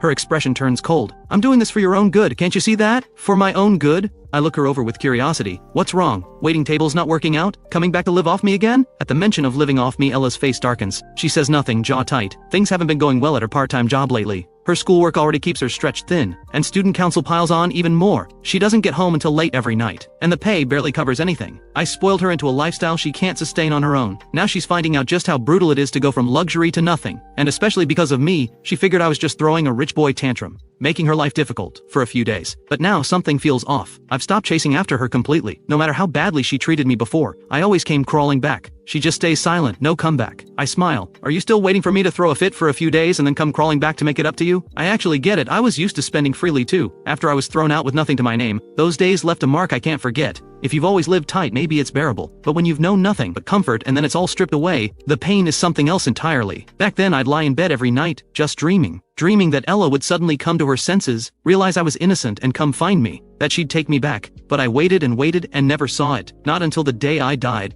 I believed in her, and all I got in return was news of her marrying someone else, and then, the truth that she had set me up all along. Ella's days aren't easy now either. I supported her for a long time after all. I don't need your pity, Ella says, pressing her lips together. If you still think I'm coming back to comfort you, you're dreaming. If you want me back, then beg. Maybe if I feel sorry enough for you, I'll be a little kinder, toss you some cash. I say it with a smile. Inside, I feel nothing but ice. It's not like I'd actually forgive her just because she begged, but I do want to see it. Ella on her knees, desperate. She's always been too proud. I can't stand that look on her face. She destroyed me in my past life. This time around, I'm not letting her off easy, so I'll give her just enough hope to keep her going. Not a chance, Ella says, cold. She turns away and doesn't look at me again. I'm in no rush. After class, I head to the teacher's office. Besides the homeroom teacher, the dean of students is there too, along with 2 other teachers from our year. They've prepared a new set of questions. When I finish, the teachers grade it together. The verdict is in. My score is genuinely strong, proof that I didn't cheat on the monthly exam. The teacher looks surprised. You clearly didn't cheat, but why were your grades so terrible before? I think back to how lost I was over Ella.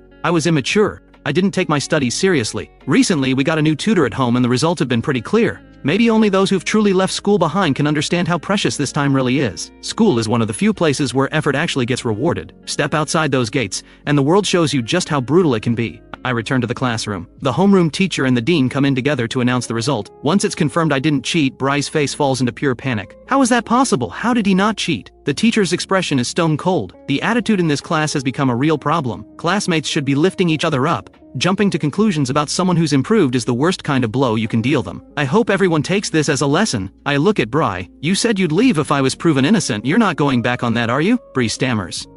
So you are backing out. Turns out some people really can't be taken at their word. In that case, don't make bets you can't keep. Jack, Ryan steps in, playing the peacemaker now that his friend is on the ropes. We're all classmates. There's no need to take it this far. Bree was looking out for you. She was worried you might go down the wrong path. She didn't mean any harm. Just give her another chance. The moment Ryan speaks, other students chime in. Yeah, expulsion is way too harsh. I smile, looking at all these faces so quick to have opinions that cost them nothing. They're genuinely deferring to Ryan. Whatever he says, goes. I turn to Ryan. You're so concerned about her, why don't you withdraw in her place?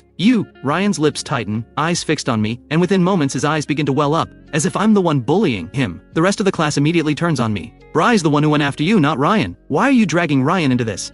Ryan actually speaks up for you, you know? He treats every student the same. Everyone's against me now. I smile. Treats everyone the same? I wouldn't go that far. If it were me getting expelled today, would you have said a single word in my defense? Of course I would, Ryan says. I've always told people to be kinder to you. I can't stand his act. I turn to Bry. Fine, you don't have to leave, but we all know what your word is worth. So how about this? Run 20 kilometers instead. Bree stares at me, horrified. 20 kilometers? Is he trying to kill her? She has almost no athletic ability to speak of. If you can't do it, then pack your bags. I scoff and sit back down. Honestly, whether Bry stays or goes doesn't matter much to me. But if she faces no consequences, everyone will think I'm fair game. She has to pay something. Fine, I'll run, Bry snaps. Not just run, I say. While you're at it, you're going to shout your apology out loud. That you wrongly accused me, that I never cheated. Let the whole school know what you did. Isn't that going a bit too far? You're making her humiliate herself in front of the whole school. Compared to what she did to me, I'd say I'm being quite merciful. After class, Bree goes to run her 20 kilometers, the price of keeping her spot in school. She has no choice. I'm not going anywhere either. I sit on the steps right there watching every lap. I have no intention of letting her off the hook. Her stamina is nowhere near Ella's. She runs slowly, and having to shout her apology every lap makes it even harder. Before long, she's on the verge of collapsing. Ryan walks over to me. Jack, Bree knows she was wrong. Let it go this time. She's not like Ella. She doesn't have the stamina. 20 kilometers could kill her. So what you're saying is, if your rumors had driven me to something worse, that would have been my problem? But you're fine, Ryan says. You're not the type to do something like that. I look at Ryan.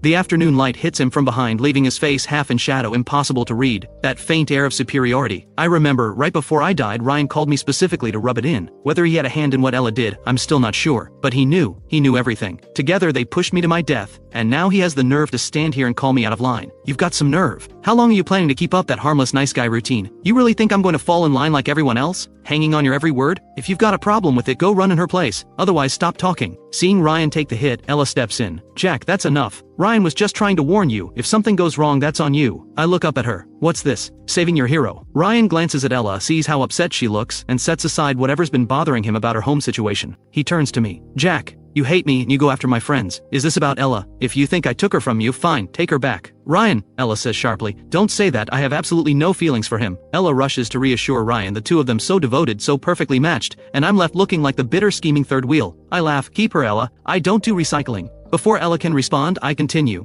As for me bullying Bry, the whole school knows she came after me first. What I'm doing now is practically generous. If she doesn't want to run, she can leave. I'm not stopping her. I used to care about being the good guy, keeping a clean image, never stepping on anyone. And where did that get me? I became the one getting stepped on. This time around, I'm living for myself. I couldn't care less what anyone thinks. Ella takes one look at me and gives up. She turns to Ryan. He's beyond help. If something happens to Bree, he'll regret it. Let's go. She grabs Ryan's arm and walks away. Bree's body gives out after just 10 kilometers. She collapses. Ella and Ryan call it in and rush her to the hospital. I follow. Ella looks at me with barely concealed satisfaction. Happy now? Absolutely. Why wouldn't I be? I pull out my phone and call the hospital director. I have the best doctors assigned to her case, and cover every cent of the medical bills myself. Ella and Ryan had been looking to use Bree's collapse against me. Now they have nothing to say. Ryan stays in the room, watching Bree as she stirs awake. You okay? Bree opens her eyes. Ryan. He gently pats her shoulder. How are you feeling? Everything hurts, Bree says, laying it on thick. I'm leaning against the wall, casually sipping a carton of yogurt. The specialist just checked you out. You're perfectly fine. Your stamina is just terrible. The doctors recommend more exercise. Tomorrow at school, don't forget to finish the remaining 10 kilometers. Bree's eyes go wide. She just collapsed and he's still thinking about those 10 kilometers. Is he actually evil? Are you trying to kill me? Relax, you won't die, I say. If you pass out again, the whole hospital's team of specialists will be right there for you. Bree's face flushes red with fury. I raise an eyebrow, my voice perfectly calm. What's the matter? Thinking about backing out? You could always just withdraw instead. Stop pushing it. I hear your parents both work at Shengda Group, I say. Bree's eyes go wide. He knows, her family. You investigated me. So what? Bree clenches her fists. I'll finish the run tomorrow. Good. The medical bills are already taken care of, and just so you know, as long as those 10 kilometers aren't done, even if you drop dead, I'll have the doctors bring you back. I walk out of the room. Ella watches me leave, that cold expression on my face making her frown. Bree turns out to be fine. After an IV drip and some rest, Ryan and Ella take her home. I'm not idle either. Back home, I photograph the payment receipt and the medical report and post them both to the class group chat. I've seen enough setups in my time. I'm not giving anyone ammunition to use against me. Only after all of that I finally lie down. The next day, Bree dutifully runs her remaining 10 kilometers. After everything, she doesn't dare act up in front of me the way she used to. Whatever resentment she holds, she keeps it to herself. No more pointing fingers at me to my face. The other students start looking at me differently too, with a new edge of caution. Everyone saw what happened to the last person who crossed me, and on top of that, he's loaded. Cross him, and he'll even foot your hospital bill. They've stopped calling me a simp, stopped bringing up my grades, but behind my back, they're still whispering about me being kept by an older woman. Someone even posted it to the school forum, photo included, and no one knows who. By the time I see it, the replies are piling up. They won't come at me directly anymore. The internet is their only cover. Hidden behind a screen, no one knows who's who. Monday afternoon. I've just walked out of school when I spot two pretty girls standing at the gate. Their uniforms, Yangchuan High. Sophia wears the same uniform, so I recognize it immediately. Some guy nearby can't help himself. They're gorgeous. That's Lily. She's on Yangchuan's tennis team. I used to only have eyes for Ella. Everyone else barely registered. I'd heard Lily's name before, but I had no mental image of her. Looking at her now, I can see she's got a great figure. But as for beautiful, she's nowhere close to Sophia. I honestly don't know what was wrong with me in my past life, turning down Sophia like that. Looking at Sophia now, I realize just how stunning she really is. Put her next to anyone and she still comes out on top. My driver is already waiting at the gate. I'm heading over when Lily steps right into my path. You're Jack, right? She looks me over with undisguised curiosity. I say flatly, who are you? I don't think we've met. Lily's lips curl into a smile. You're that high school boy being kept by an older woman, right? You've been all over the school forum lately. Words made it all the way to our school. Of course, people are also saying I'm not someone to mess with. The story of me dealing with Bree has apparently been retold in vivid detail. Someone bringing it up to my face like this. I find that kind of interesting actually. I'm not annoyed. I ask calmly, Lily, is it? Lily stares at me caught off guard. You know who I am? She recovers quickly. I heard you used to support Ella. Is that true? You're not interested in me, are you? I'm not the type to live off someone. She clutches her chest dramatically, as if me knowing her name was some kind of assault. I look at her, genuinely amused. Is your family too poor to own a mirror? If you really can't afford one, I'll give you the money. Go take a good look. You think I'd be interested in you? I hitch my bag up and walk away. Lily stands there, ego bruised. Excuse me? Who talks like that? I don't even look back. I get in the car. Lily stands there and slowly a smile creeps onto her face. Jack, right? You've got some nerve calling me ugly. I won't forget this. When I get home, Sophia is there. She's been gone for days. Finally showing up. Snowball hasn't seen her in days and goes absolutely wild with excitement. Done with everything? I ask. Sophia stands up and I glance at her. Honestly, she's just too good looking. I thought maybe you found tutoring me too annoying and decided to quit. I did try other tutors recently, but honestly none of them explain things as well as you do. Not at all, Sophia says. Things just got a little hectic, so you don't need to explain yourself to me. I'm just glad you're here. If you have things to take care of, go ahead and take care of them. In my past life, after everything I put her through, she still thought of me at the end. Even arranged to have my body taken care of. After what I did to her, a few days of being busy is nothing. Sophia gives a small nod. Let's get to studying, I say, and I actually mean it. We walk into the study together, a few days apart, and I've stacked up a whole list of questions for her. While I work through my assignments, Sophia sits beside me watching. She's seen what's been circulating online, of course.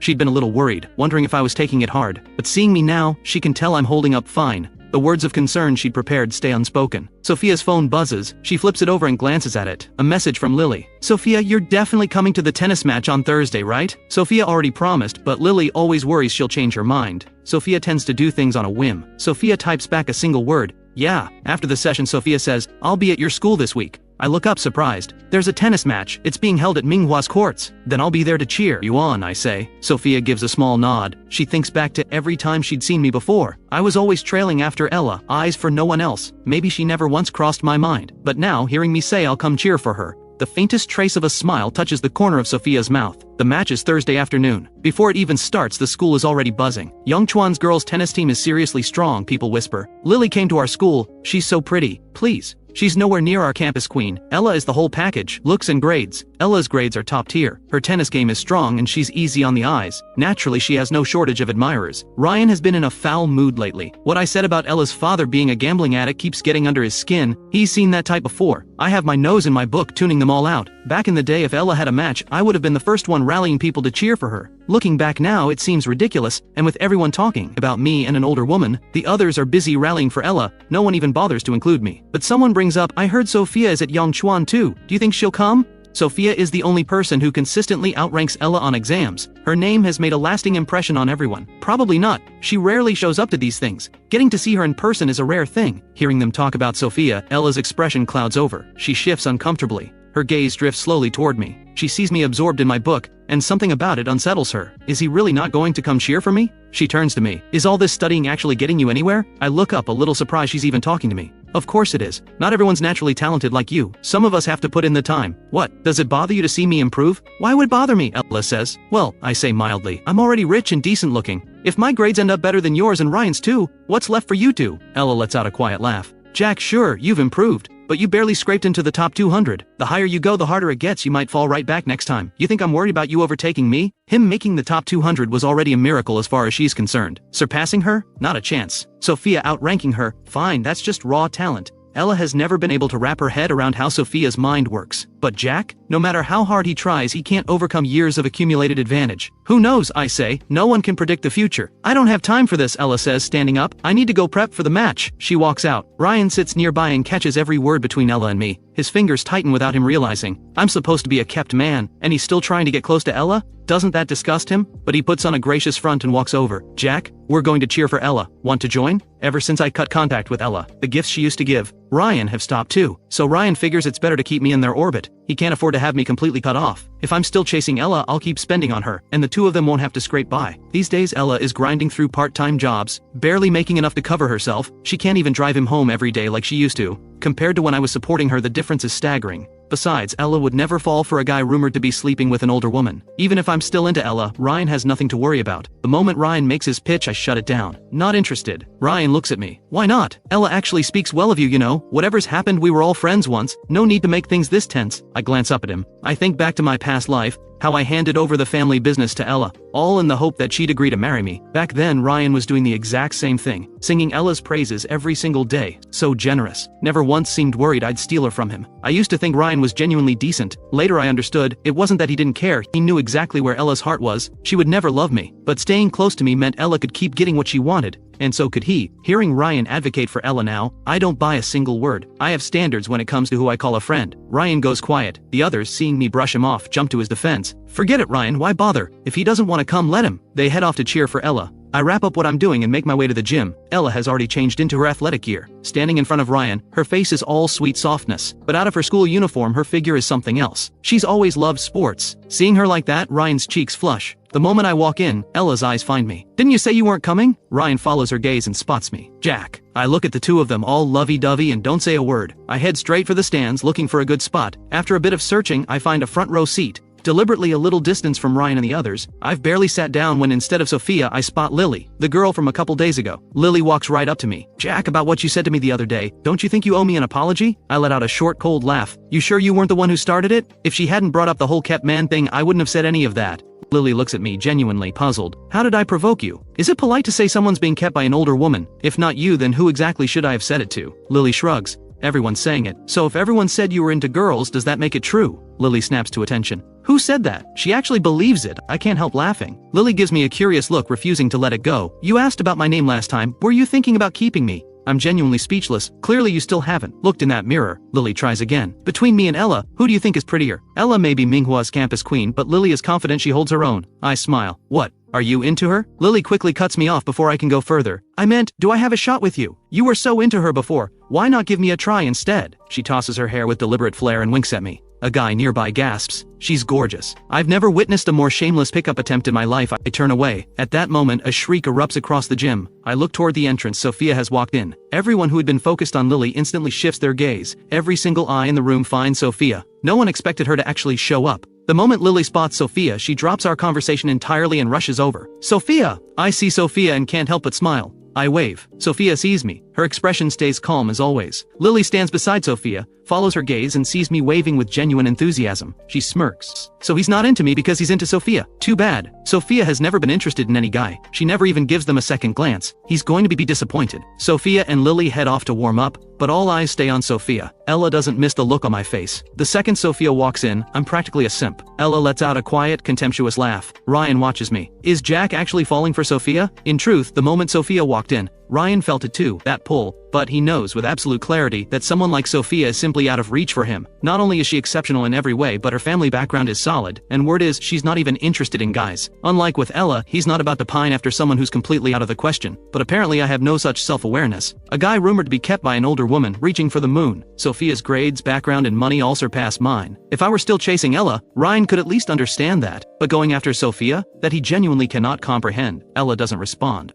I'm going to warm up. She thought I came to see her. Turns out I'm here for Sophia. Ella is seething inside. She used to think that if I ever stopped watching her, she'd feel nothing but relief. I used to cling to her like she couldn't scrape me off. Now that I've let go, she finds herself unsettled in a way she didn't expect. She has always seen Sophia as her greatest rival. During the time she spent living at my family home, she noticed my father had been planning to arrange a marriage for me, and the intended match was Sophia. Back then she told herself, so what if Sophia outshines her in everything? The man Sophia was meant to marry was her devoted simp. He didn't even see Sophia. Every time she thought about that, it delighted her. After enduring so much, it felt like the one victory she could savor. But now I've walked away, and my attention has landed squarely on Sophia. Ella can't hide her discomfort. Bree is standing beside Ryan. She watches as I sit in the stands. I bought some water and shared it with the other guys around me. Some of them have talked about me behind my back, but we're not in the same class, so that's just how it goes. Now that they've actually spent time around me, they're starting to see I'm not bad. They take the water. Their expressions soften. Bree leans toward Ryan. Is he trying to win people over? Ryan shrugs. Sophia's here, he probably wants to show off. Bree looks at Ryan stunned. You mean he's actually trying to go after Sophia? Is he out of his mind? Sophia, his girlfriend, please. Who's going to want someone like him after all that? I've never seen anyone flaunt something like that so openly. I just saw Lily talking to him. Is he just into any girl who's halfway decent looking? Ryan sighs. He's got the means. He didn't come here to study. Honestly, he's kind of pitiful. If he had parents keeping him in check, things might have turned out differently.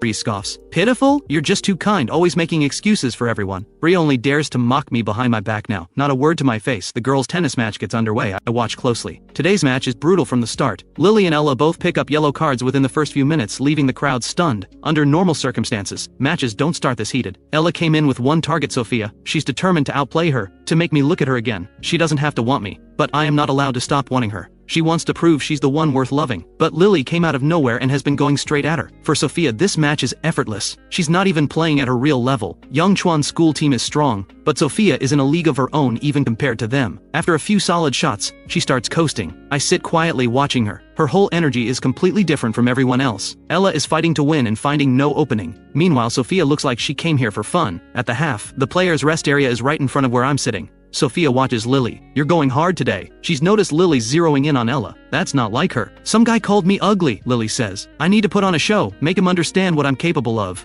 Sophia takes it in, quietly files it away and says nothing. Lily finishes her water and turns around. She spots me in the stands. She grins and calls out loud, how about that? Pretty badass, right? Your girl Ella got demolished by me. The moment the words leave her mouth, Sophia glances at her. Lily doesn't know why, but suddenly the back of her neck feels cold. Compared to Lily's relentless energy, I notice Sophia showing very little enthusiasm toward me. Right now, for instance, Lily turned to look at me, but Sophia just sits there. She's always been reserved. She probably just doesn't like being the center of attention in settings like this. But the more she holds back, the more interesting I find her. I smile and call out, Sophia, you were incredible out there. Lily hears me calling out to Sophia and snorts. She leans towards Sophia. My man is deliberately trying to get under my skin. We had a little argument the other day and he's still holding a grudge. Sophia glances at Lily. Is that so? She doesn't turn to look at me, but look closely. Her ears have gone noticeably red. In the second half, Sophia plays with full focus. In the first half, Ella and Lily had been locked in a fierce back and forth. But in the second half, with Sophia on court, Ella can't return a single shot. The match ends in a landslide. Manhwa loses badly, and the one who takes the hardest fall is Ella. For a long time, people talked about Sophia from Yongchuan and Ella from Manhwa.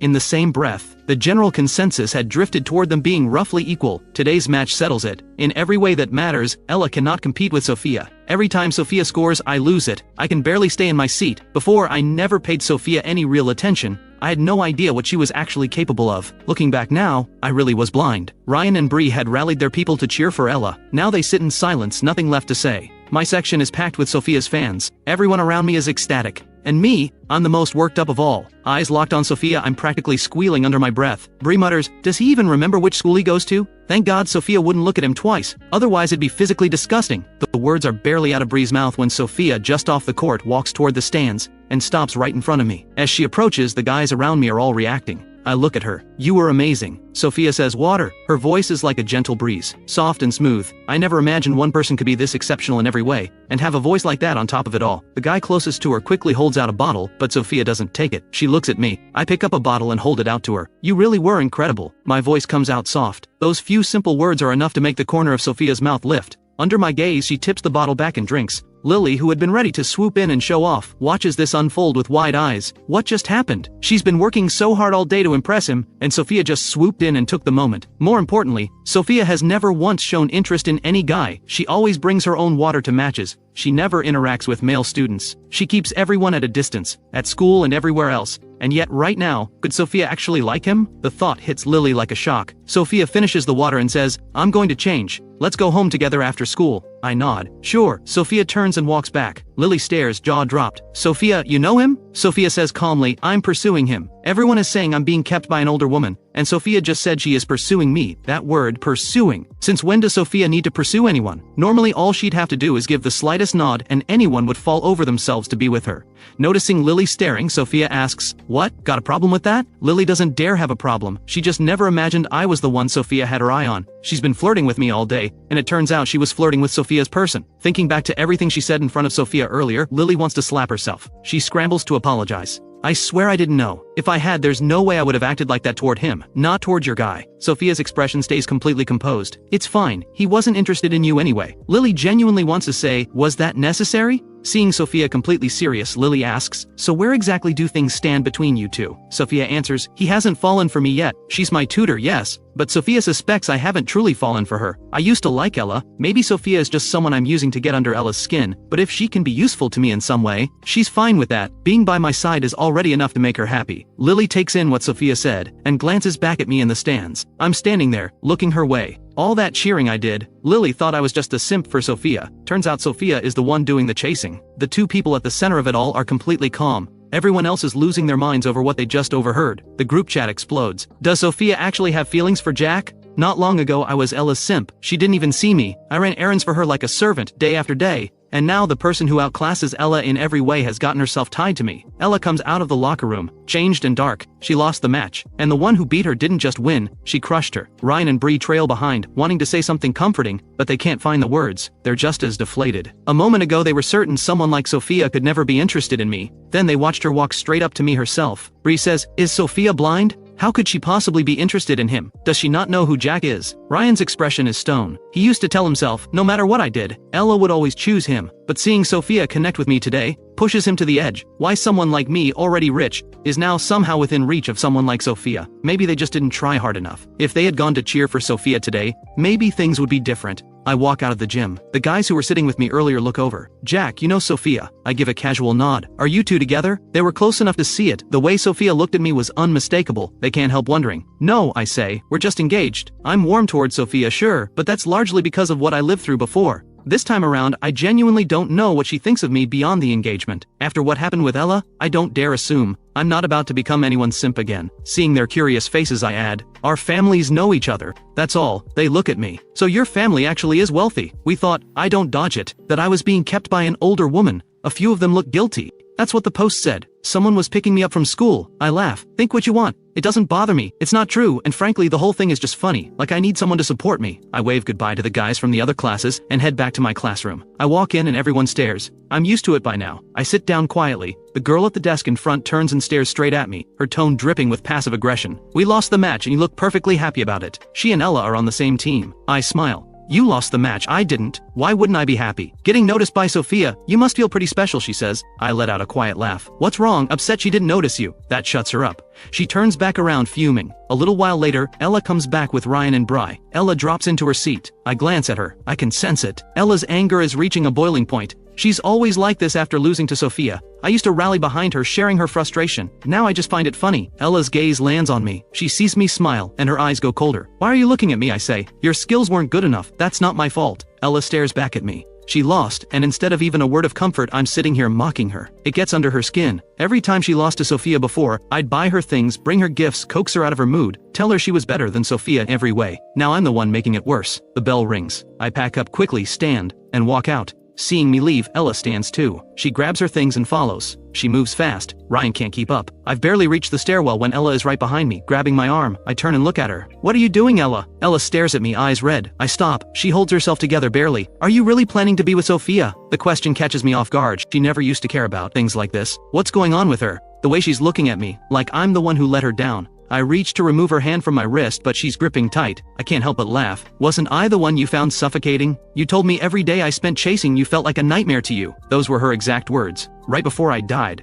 I didn't know until she said it. All that love I poured into her, it disgusted her. Turns out giving someone everything you have doesn't make it precious. To them, it was just a burden. Ella freezes when she hears me. She insists she never said anything like that. She has no memory of it at all. Of course I know the Ella standing before me never said those words, but that doesn't mean she never thought them. I let out a cold laugh. But you always hated me, didn't you? If you didn't hate me, why were you always with Ryan? Why did you give him things that belonged to me? I treated you so well, and yet you treated me like a servant. As I say the words, I squeeze out a few tears. The truth is, I feel nothing for Ella anymore. After everything I've been through, all that's left inside me is hatred. I've lived this once already. There's no way I could ever love her again. But the Jack of my past life spent his entire life chasing after her love, desperately hoping she would give him just a little more, and in the end, he was left with nothing but a miserable fate. Every time I think back on it, a deep hollow sadness floods through me. That overwhelming grief rises up before I can stop it. If I hadn't been given this second chance, the version of me she abandoned in that rundown apartment, how pitiful he must have been. The thought alone makes my eyes sting. Ella stares at my reddened eyes. She only came looking for me because she couldn't stand seeing me get so close to Sophia. But this time, she sees something in my eyes she has never seen before. Real pain. She never liked me, she liked Ryan, so why does my grief make her feel like she has committed some unforgivable sin? Did she really hurt me that deeply? I don't know, Ella says quietly. I just don't want to talk about feelings. Even now she's still making excuses. I reach up and wipe my tears away. I know, you just don't want anything with me. You and Ryan are the ones who are perfectly matched, right? So whether I'm with Sophia or Lily, that's none of your business, is it? She wants to say something more. My reaction has clearly stirred a guilt she wasn't expecting. While we're still facing each other, Ryan and Bri have already appeared. Ryan stands at the top of the staircase looking down at me and Ella. He stares at us, visibly surprised. From where he stands, we're standing very close together, and Ella still has her hand wrapped around mine. The moment Ryan appears, something clicks in Ella's mind and she quickly lets go. I watch her instinctive reaction and give a bitter smile. Of course, seeing me with Sophia must have rattled her. After all, her cash cow just walked away. But Ryan will always be the one who matters most to her, and I'm just dying to watch things get messy between them. I lower my head and say, so please don't come looking for me in private. I wouldn't want Ryan to get the wrong idea. Without waiting for a response, I turn and head downstairs. The moment I reach the bottom of the stairs, those glassy, tearful eyes are wiped completely clean. I have absolutely no reason to cry over a snake like her. That little performance upstairs? Just me having a bit of fun. She deceived me so thoroughly in my past life. This time around, I won't let her off so easily. When she's at her lowest, I'll always leave her just a flicker of hope. The illusion that I still care. Watching me leave, Ryan slowly makes his way downstairs. He turns to Ella. What exactly happened between you two? I thought I saw him crying just now. I'm going back, Ella says flatly. She's in no mood for this, and she has no idea how to explain any of it to Ryan. My behavior just now made one thing clear. I still have feelings for her. It was her coldness that pushed me toward Sophia. Maybe she never should have let me find out about her and Ryan. I've barely stepped out of school when I spot Sophia standing quietly by the gate, waiting for me. She's changed out of her athletic wear and is now in the school uniform. Lily is standing beside her. The two of them are waiting patiently. The moment I appear, Lily spots me first. She nudges Sophia. Your man is here! At the sound of her voice, Sophia turns to look my way. The school grounds are crowded, and all eyes are on Sophia. Seeing her on the court is one thing. Seeing her here like this is something else entirely. In the same uniform, Lily somehow looks a little plain. But on Sophia, the simple clean uniform looks effortlessly stunning. When she sees me, she walks over and takes my bag without a word. From the way she acts, it's clear she genuinely cares about me. I'm not the one chasing after her. It's mutual. Sophia doesn't seem to care what anyone thinks. Her eyes settle on me. Let's go eat first.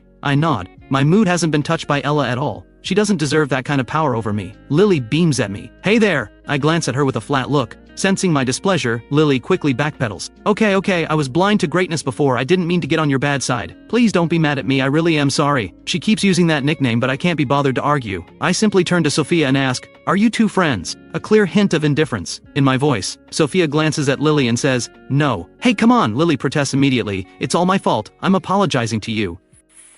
You were the first person to say to my face that I was being kept by an older woman. I remember it perfectly. I was wrong, Lily says in a small voice. It's all those people online spreading nonsense. I'll get to the bottom of it and find out who started it. I'll make it right for you, I swear. The car from Sophia's family has already pulled up. Sophia ignores Lily entirely. She opens the car door and looks at me. Get in! Lily stands at the roadside watching us both get in. She gives a polite wave. I won't keep you then. I'll head off first. See you next time. Wishing you two a lifetime of happiness and a house full of kids. Sophia rolls up the window with a sigh. Ignore her. I didn't expect you to know her. Sophia reaches over and buckles my seatbelt for me. We just play tennis together sometimes. The mention of tennis brings her match back to mind. The way she moved on the court. I can't help myself. Sophia, you are incredible out there. You scored so much on your own, you should have seen the look on Ella's face. Sophia takes the praise with quiet composure. She's just not good enough. If it weren't for Ella, she wouldn't have shown up to that match at all. Hearing Sophia speak about Ella so bluntly, I find that rather amusing. I didn't think she had it in her to talk about someone like that. Though to be fair, everything she said was true. You really are something else, I say. I honestly can't find a single flaw in you. You're beautiful, your grades are great, and now this. Every guy sitting near me today was totally taken with you. I don't know any of them, Sophia says simply. Of course you don't. I'm just saying, you're remarkable. But showing up at my school like this, staying so close to me, aren't you worried about what people might say behind your back? Sophia looks at me. What would they say? There are still people online saying I'm being kept by an older woman. People at school say it too. My reputation isn't exactly spotless. I don't care about any of that, Sophia says. I smile slightly. From her expression it's clear she already knew about the rumor. She hasn't brought it up once in the past few days. Could it be that she came, today, partly to stand up for me? The driver takes us to the restaurant. We've barely sat down when my phone buzzes with a message. I open it. It's from Ella. 2 words. I'm sorry. Jack stares at the screen for a moment. She actually apologized, so she really doesn't want me getting close to Sophia.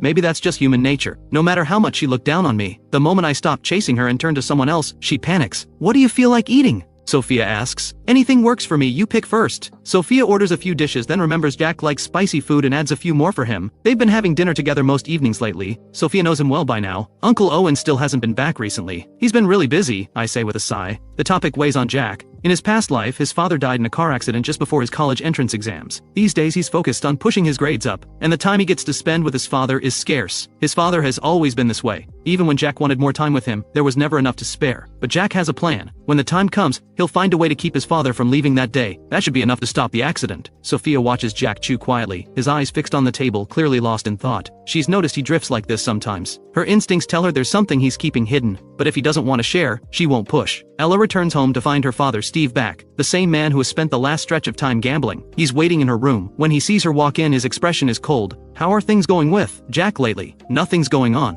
Ella had spent the whole walk home turning over her feelings about Jack. Now, facing her father, her expression hardens. Nothing? I told you to go win him over. You still haven't managed that? At the sight of him, Ella's voice goes flat. Why should I have to win anyone over? He already fired me. Am I supposed to go crawling back to him? Don't I have any dignity? Deep down, seeing Jack with Sophia does sting. There's a part of her that wants to pull him back. But looking at her father, right now she's grateful she and Jack are no longer together. She barely finishes her sentence before Steve lunges forward and slaps her across the face. You stupid girl! If you don't get him back, where are we supposed to get money? Now, how much money do you have on you? Hand it over. He's lost everything at the table again. It's written all over him. Ella stares at him. You've been gambling again. Stay out of my business. Don't be like your mother. Disgusting. Keep it up and I'll beat you senseless. When you were with Jack, money was never an issue. I could play all I wanted and it didn't matter. But you had to go and get involved with that broke nobody. And now look. You've let a golden catch slip right through your fingers. Get him back, or I won't let this go. Steve storms out. Once he's gone, Ella checks the hiding spot under her bed. The money she stashed there is gone. He's already found it. The apartment is small. Growing up with just her father, she's never had any real privacy. There are only so many places to hide things. When she was with Jack, she used to quietly set aside some of the money he gave her. University was coming. Expenses everywhere. Her father would be useless. She had only herself to rely on. But even so, he found it anyway. By the time Ella steps back out, he's already gone.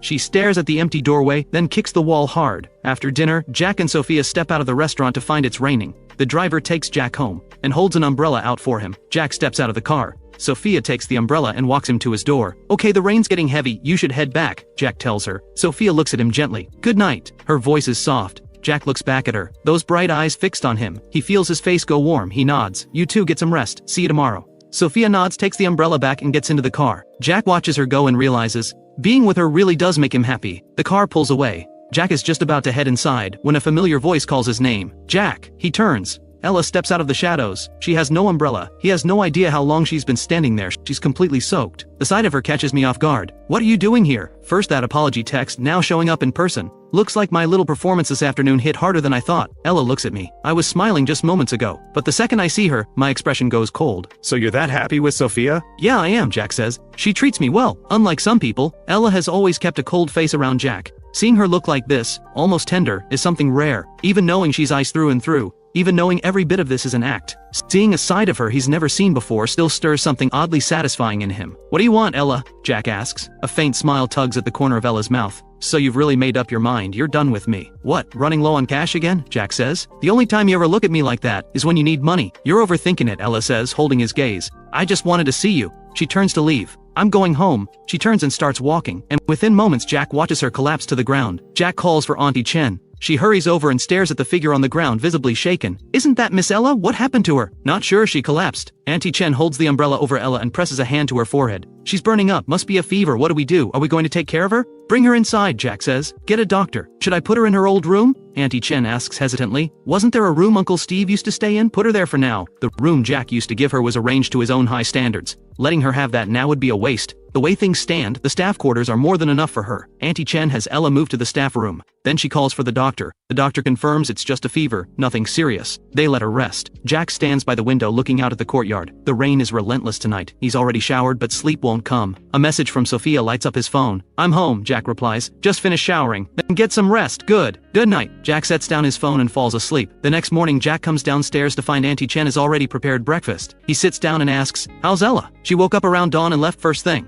Jack looks up, caught off guard. "Really? I assumed she was still here. I told her to wait until you were up, but she wouldn't listen." "That girl, I can never tell what's going on in her head." "Honestly, same," Jack says. "She's impossible to figure out." Auntie Chen looks at Jack warmly. "If you ask me, Miss Sophia is so much better for you. Young master, please keep your distance from Ella from now on." She's worried he might fall back into being a lovesick fool all over again. Jack laughs. "Relax. The only reason I even bothered last night was because she collapsed at my door. I didn't want that bad omen on my conscience." Auntie Chen smiles with relief. "Good. Ever since Jack stopped being a lovesick fool, she stopped worrying the way she used to. The spoiled young master has really grown up. By the time Jack gets to school, Ella has already gone home, changed, and come back. When she sees Jack walk in, she keeps her head down and says nothing. She's back to her usual cold self. Jack thinks she has some nerve. He practically saved her life last night, and she can't even manage a thank you." He drops into his seat and ignores her right back. Does she really think he's still the same lapdog he used to be? When class ends, Ryan comes over. He and Ella head off together for a student council meeting. Ryan looks at Ella as they walk. "Are you feeling better today?" Ella glances at him. "I'm fine. Losing the match yesterday wasn't really the issue, but seeing Ella with Jack yesterday has been weighing on Ryan's mind." Ella says nothing. After Steve took her money yesterday, her mood has been dark ever since. Ryan sees she's not talking and takes a breath. "Ella, if you want to be with Jack, I support you. I really do." "You're overthinking it," Ella says, looking straight at Ryan. "I have zero feelings for Jack. I'm not getting back with him. I just can't stand watching him walk around with Sophia like everything's fine. I don't want them to get off so easy." Ryan nods. "Good, Ella, no matter what, I'm always on your side." Ella gives a small nod. Then she thinks of her father, using her to swindle money from Jack's family. There's no way she'll be part of that. Steve has no limits. She's always known that. She refuses to let him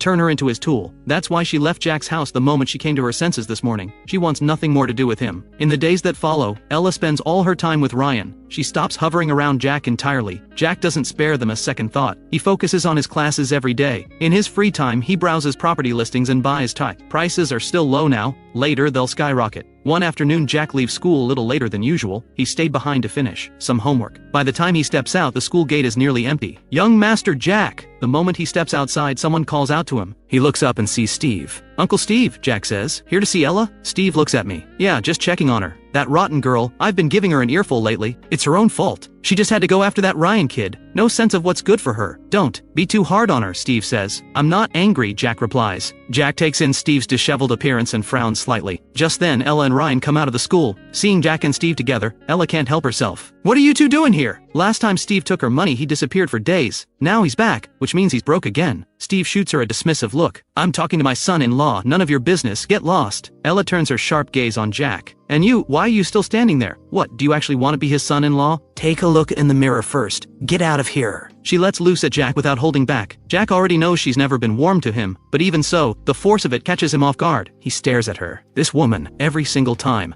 It takes him a few seconds to recover. "You flatter yourself. Who would want anything to do with you?" He fires back and walks away. Steve calls after him. "Don't you worry, son-in-law. I'll send Ella to find you in a couple of days. I'll straighten this girl out when we get home." He tries to follow Jack, but Ella steps in front of him and blocks his path. Steve seethes. He glares at her. "What do you think you're doing? You won't make an effort yourself and now you're stopping me too? We finally had him right here and you drove him off. Can't you do anything right?" Jack is already in the car. He watches through the window as Ella blocks Steve, her face tight. Stop coming to my school. I'll come whenever I want, Steve snaps. Where's the money? You don't know how to make money? I don't have any, Ella says. You took it all last time. That was my university fund. So what have you been doing about it? The question set Steve off. Back when Ella had Jack wrapped around her finger, he had no complaints whatsoever. He didn't care that she was spending every day with Ryan, because Jack didn't seem to mind either. But now things are different. Jack has cut Ella off because of Ryan. Steve can no longer afford to let things slide. This is my problem to handle, Ella says. Go home, I have a shift to get to. A shift, a shift. Steve throws up his hands. That's all you know. How much does that miserable job even pay you in a month? You'd be better off winning Jack back. Look what you just did, you chased him off. So what if I don't like him? That's my right. You, Steve raises his hand, then remembers they're in front of a school. We'll finish this at home. Money, now. If you don't give me any, I'll go find Jack myself. Go get money, did you hear me? You're just like your mother, heartless. Ella's face is stone cold. Whether you live or die is none of my concern. She steps onto the bus at the stop and doesn't wait for Ryan. Steve watches her go, fuming. He looks down at the few hundred in his hand. That daughter of his is getting harder and harder to control. Ryan had walked out with Ella, but seeing the scene unfold, he hung back. He watched from a distance, not daring to step in. Only once they're both gone does he come out. He'd only ever known Steve as a driver. He had no idea that was Ella's father. And the fact that he came here demanding money when Ella has nothing left, that's a lot to take in. He'd figured stepping in would only make things messier and more embarrassing. So he stayed back and waited it out. Jack sits in the car for a long moment before finally telling the driver to go. He thinks about the way Ella just laid into him and almost laughs. I don't even want her. And yet she's worried I might actually marry her, just because her dad said a few nice things? Jack gets home. Auntie Chen beams at him. Welcome back, young master. Jack gives a quiet, Who upset you? Auntie Chen asks. She picks up on his mood immediately. Nothing. Just a bad omen of a person. When Sophia gets here, send her up to the study. Sophia has been arriving later than usual lately. Jack isn't sure what's keeping her. He's barely gone upstairs when Sophia arrives. The young master seems a bit off today. Sophia frowns. What happened? Auntie Chen shakes her head. He didn't say, but it's got to be something to do with Ella. She's the only one who makes him shut down like that. Sophia heads upstairs and opens the study door. She finds Jack at his computer watching this year's most popular holiday comedy sketch. He's watching intently and laughing genuinely. Sophia walks over and settles into the empty seat beside him. Jack glances at her. You're here. Sophia meets his eyes. Got held up. You've been busy lately too. She used to arrive early every day, always finishing school before Jack, but lately something seems to be filling up her time. At the mention of it, Sophia nods. It won't affect our sessions though. I'll always make time to come and your grades have been improving a lot lately. Jack looks at her. You're planning to study in the capital after graduation, aren't you? The question catches Sophia off guard. Truthfully, her family has been pushing her to go for a while now, but she stayed. She looks at him. How did you know? Jack smiles slightly. Because I lived it once already. But that all happened after the college exams. Things I haven't told her. Back then, it never crossed his mind to leave. Ella had chosen a local school, so he stayed too. In truth, Ella's scores in that life were high enough for the top 2, but she chose to stay in Yunville. Jack never understood why. Maybe she couldn't bear to leave this place. Maybe she couldn't bear to leave Ryan. He never kept anything from her. But she never told him anything. And then his father died around that time, making everything worse. I'll go, Sophia says, but probably after the exams are over. Do you think my grades could get me into a school in the capital? Sophia looks at me and nods. Yes, if you really want it, you can get there. Jack closes the video on his computer and stretches. Then that's the goal. Sophia blinks, a little surprised. You want to go to the capital? I just want to give it everything I've got, Jack says. I've been given a second chance. Might as well aim high. If you don't even dare to dream it, no amount of luck in the world will make it fall into your lap. Sophia watches him, that familiar confidence back in his eyes. Feeling better? Ella got under my skin, Jack admits, and gives her a quick rundown of what happened at the school gate. Isn't that ridiculous? I never said anything about marrying her. She acted like I was going to drag her to the altar, and then she goes off on me like that. Unbelievable. She likes Ryan. Fine. Nobody's desperate for her. It's my own fault. I was blind before. I made her think she mattered that much. Sophia looks at him and says softly, Our Jack is the best. Way too good for someone like her. Jack hears the words and looks over at her, only to find her gazing straight at him with quiet sincerity. His face goes warm before he can stop it. Good grief. He thought his heart had died somewhere in his past life. But when Sophia speaks to him like this, something impossibly shy stirs inside him. It takes him a long moment to collect himself. Do you talk to everyone like that? No, Sophia says. I don't say things like that casually. So that means I'm different to you. Sophia stiffens slightly at that. She looks away and puts on a very serious expression. I made a promise to Uncle Owen to take good care of you. The moment she brings up his father, Jack deflates a little. She really is too obedient for her own good. If your family told you to be with someone else in the future, would you just go along with that too? Sophia turns to look at Jack. Her expression is hard to read. Seeing the question land somewhere deep, Jack waves it off. Forget it, I was just joking. Don't take it so seriously, you make me feel like I'm picking on you. Jack gets the sense that Sophia might not actually have feelings for him. Sophia, is there someone you like? Sophia blinks, thrown by the question. Why are you asking that? Just curious, Jack says. Your arrangement with my dad is your business, but you must have your own feelings about things. If there's someone you actually like, don't force yourself to stay. Sophia looks at Jack for a long moment before she speaks. We've been spending every day together lately. Are you getting tired of me? There's a flicker of hurt in her eyes. Jack gets to his feet. I'm going to head home. That's not what I meant at all. I wasn't trying to push you away. Hey, Sophia, come on, don't be like this. But she's already gone. Auntie Chen sees her coming downstairs. Miss Sophia? I'm heading out, Sophia says, her expression tight. Of course, take care, Auntie Chen replies. Jack comes downstairs to find Sophia already gone. Auntie Chen looks at him. What happened? She's upset again, Jack mutters. I was just making conversation. How does she manage to take offense at everything? She's so sensitive. Just as Jack moves to go after her, Auntie Chen stops him. The people from the property company said they'd be coming by shortly. Jack remembers. He's been in the middle of some property deals. He reins himself in and stays to handle business first. When Ella gets home after her shift, Steve is still there. Any other time, he would have left by now. But he's come back with nothing, ransacked the apartment for money and found none, and is now sitting there smoking. When he sees Ella walk in, Steve says, "Worked all night and brought home what? A few pennies? If you give me $1,000 a month, that's already impressive. Still not worth a fingernail clipping compared to what Jack could give. Whatever I earn it myself," Ella says. And what does effort get you? You couldn't earn in a lifetime what Jack used to hand you. Don't get full of yourself just because you work hard. This world runs on money and connections, nothing else. Remember when you lived at Jack's place? The life we had then. Look at us now. I'm not doing it, Ella says. And aren't you afraid of getting labeled a scammer and hauled off one day? You'll ruin your own life. Just don't drag me down with you. Ella turns to face him. You talk about family money and status. So why haven't you as a father done anything to build that? Steve sputters, caught off guard. Then he recovers. I had bad luck, all right. And your mother, useless woman, sick all the time. That's what dragged me down. That's why I pushed you toward Jack. What does Ryan have to offer? You'd marry him and spend your life scraping by. The Jack family is loaded. And that boy was crazy about you. A little sweetness from you and he'd have been putty in your hands. I don't like him, Ella says. And I won't be with someone I don't like. Like him? What's liking someone worth? I'm not asking you to fall in love. I'm asking you to get his money. What's the problem? I won't do it. When she thinks about Jack, she knows they were never meant to live in the same world. She simply refuses to walk that path with him. She can't deny that life was simpler when he was around. But seeing her father gloat like this makes her sick. He drove her mother away. He mistreated her all her life, and now he wants to ride her coattails. All he does is gamble. A man like this, he deserves nothing. Steve snorts. If I hadn't given you those looks of yours, do you think anyone would even glance your way? And sure, your grades are good, but mine weren't bad either back in the day. Owen isn't anything special. His test scores back then weren't even as good as mine. He only got where he is because his family had money. Ella's expression goes stone cold. She walks straight into her room and shuts the door. Steve stands outside ranting for a good while. Ella rolls up some tissue and plugs her ears. The next morning at school, Jack sees Ella walk in. There's a visible mark on her face. Jack stares. What happened to her? Did someone hit her? He thinks back to yesterday's scene with Steve. Did he actually beat her when she got home? Ella takes her seat. Everyone who notices goes quiet. Ryan sees her too. The sight of the injury visibly shocks him. Ella sits down without a word. Jack watches her. This stubborn as a mule, perpetually unlucky girl. He can't help himself. Did your dad hit you? Ella turns to look at Jack, her face cold. What, you want to help me again? Fine, give me a few million then. He's racked up a mountain of gambling debts. A few million from you and I'll date you, how's that? When she speaks, her eyes are full of mockery, as if she's mocking me for my stupidity. It's the kind of look that makes your blood boil. I was just asking a simple question, Jack says. And you jump straight to millions, and dating me on top of it. What kind of logic is that? Then stay out of my business. Ella looks away, head down. The truth is, it wasn't her father who hit her. Debt collectors showed up at the house early this morning, looking for Steve, and Ella got caught in the middle. They warned her to get the money sorted. When she lived at Jack's, none of this would ever have reached her. Her father had a decent salary back then, and Jack's money kept coming in.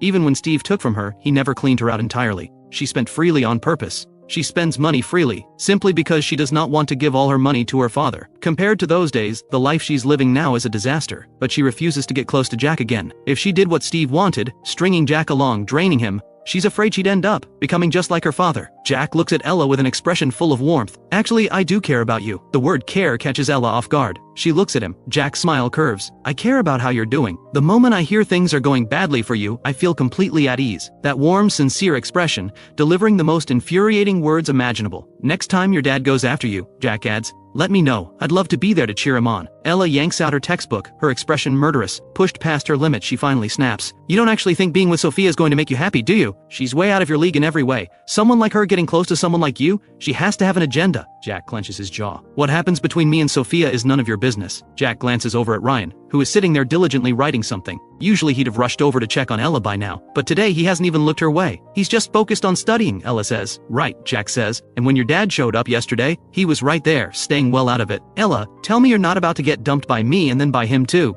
Ryan has always been sharp. He never lets himself get pulled into anything that could hurt him. Ella may have everything going for her, but Ryan must have serious reservations about that gambling father of hers. In the past life, the reason their love story worked at all was because the Jack family was quietly carrying the weight for both of them. Back then, Ella had access to unlimited funds to manage her father. Now that Jack has cut ties, the cracks in Ella's life are showing. In that other life, something like this would never have happened to Ella. Jack had taken care of everything before it could. Now, Jack's words leave Ella with nowhere comfortable to look. Just as Jack predicted, Ryan doesn't come to find her after class. He seems busy. Bry comes over and takes one look at Ella. "Hey, what happened to your face? Did you get into a fight? She's a model student." This kind of thing seems out of character. Ella just says, "It's nothing."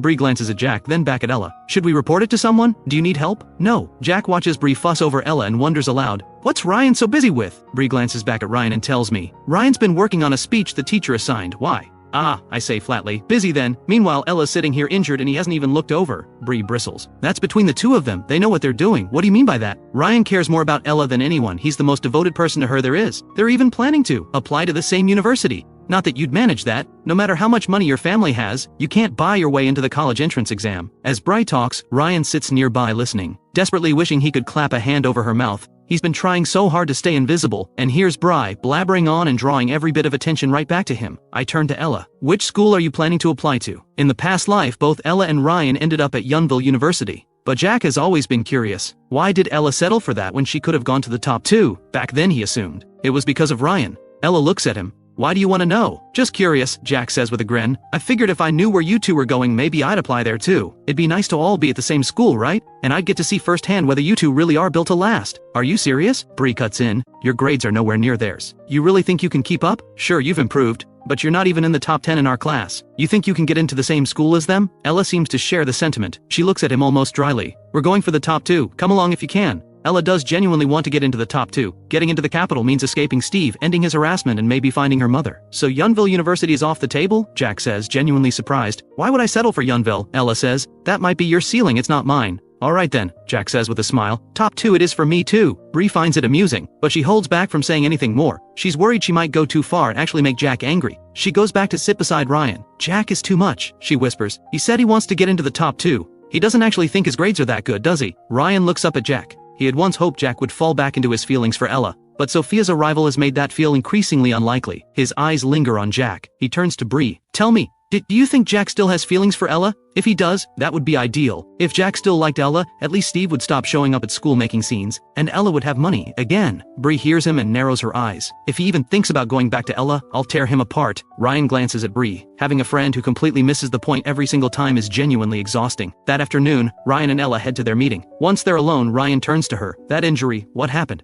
Did your dad do that?" "No," Ella says. "Some people came looking for my dad. There was a confrontation." "Money?" Ryan had seen enough yesterday to piece it together. Ella nods. "Yes." Ryan looks at her and takes a breath, working up the nerve to say what's been on his mind. "Ella, this can't keep going. Have you thought about going to Jack for help?" "What kind of help?" Ella looks at him confused. "Didn't you used to tutor him? Maybe you could go back to doing that." "We weren't exactly kind to him before, I'll admit, but he's still a wealthy young master. We should be a little warmer to him. He probably wouldn't mind having one more tutor." "No," Ella says firmly. "I don't want that. She was already let go by Jack. She's not gonna go begging. She may be broke, but she still has her pride." "What's wrong with it?" Ryan says. "You'd just be tutoring him for money. You'd earn more than that cafe job pays you. And you'd have a way to deal with your dad's situation." Something about being pushed toward Jack by Ryan sits wrong with Ella. "You'd really be okay with me tutoring him?" Ryan smiles. "Why would I be upset? You don't have feelings for him. And for Jack, getting to spend money on you is probably the highlight of his day. Everyone at school knows he's close to Sophia now," Ella says. "If I go back to him now, what does that look like? I won't do things I don't want to do just for money." Ryan pushes back. "Sophia will find out about the rumor sooner or later. When she does, she'll want nothing to do with him. You just be reaching out as a friend, that's perfectly normal.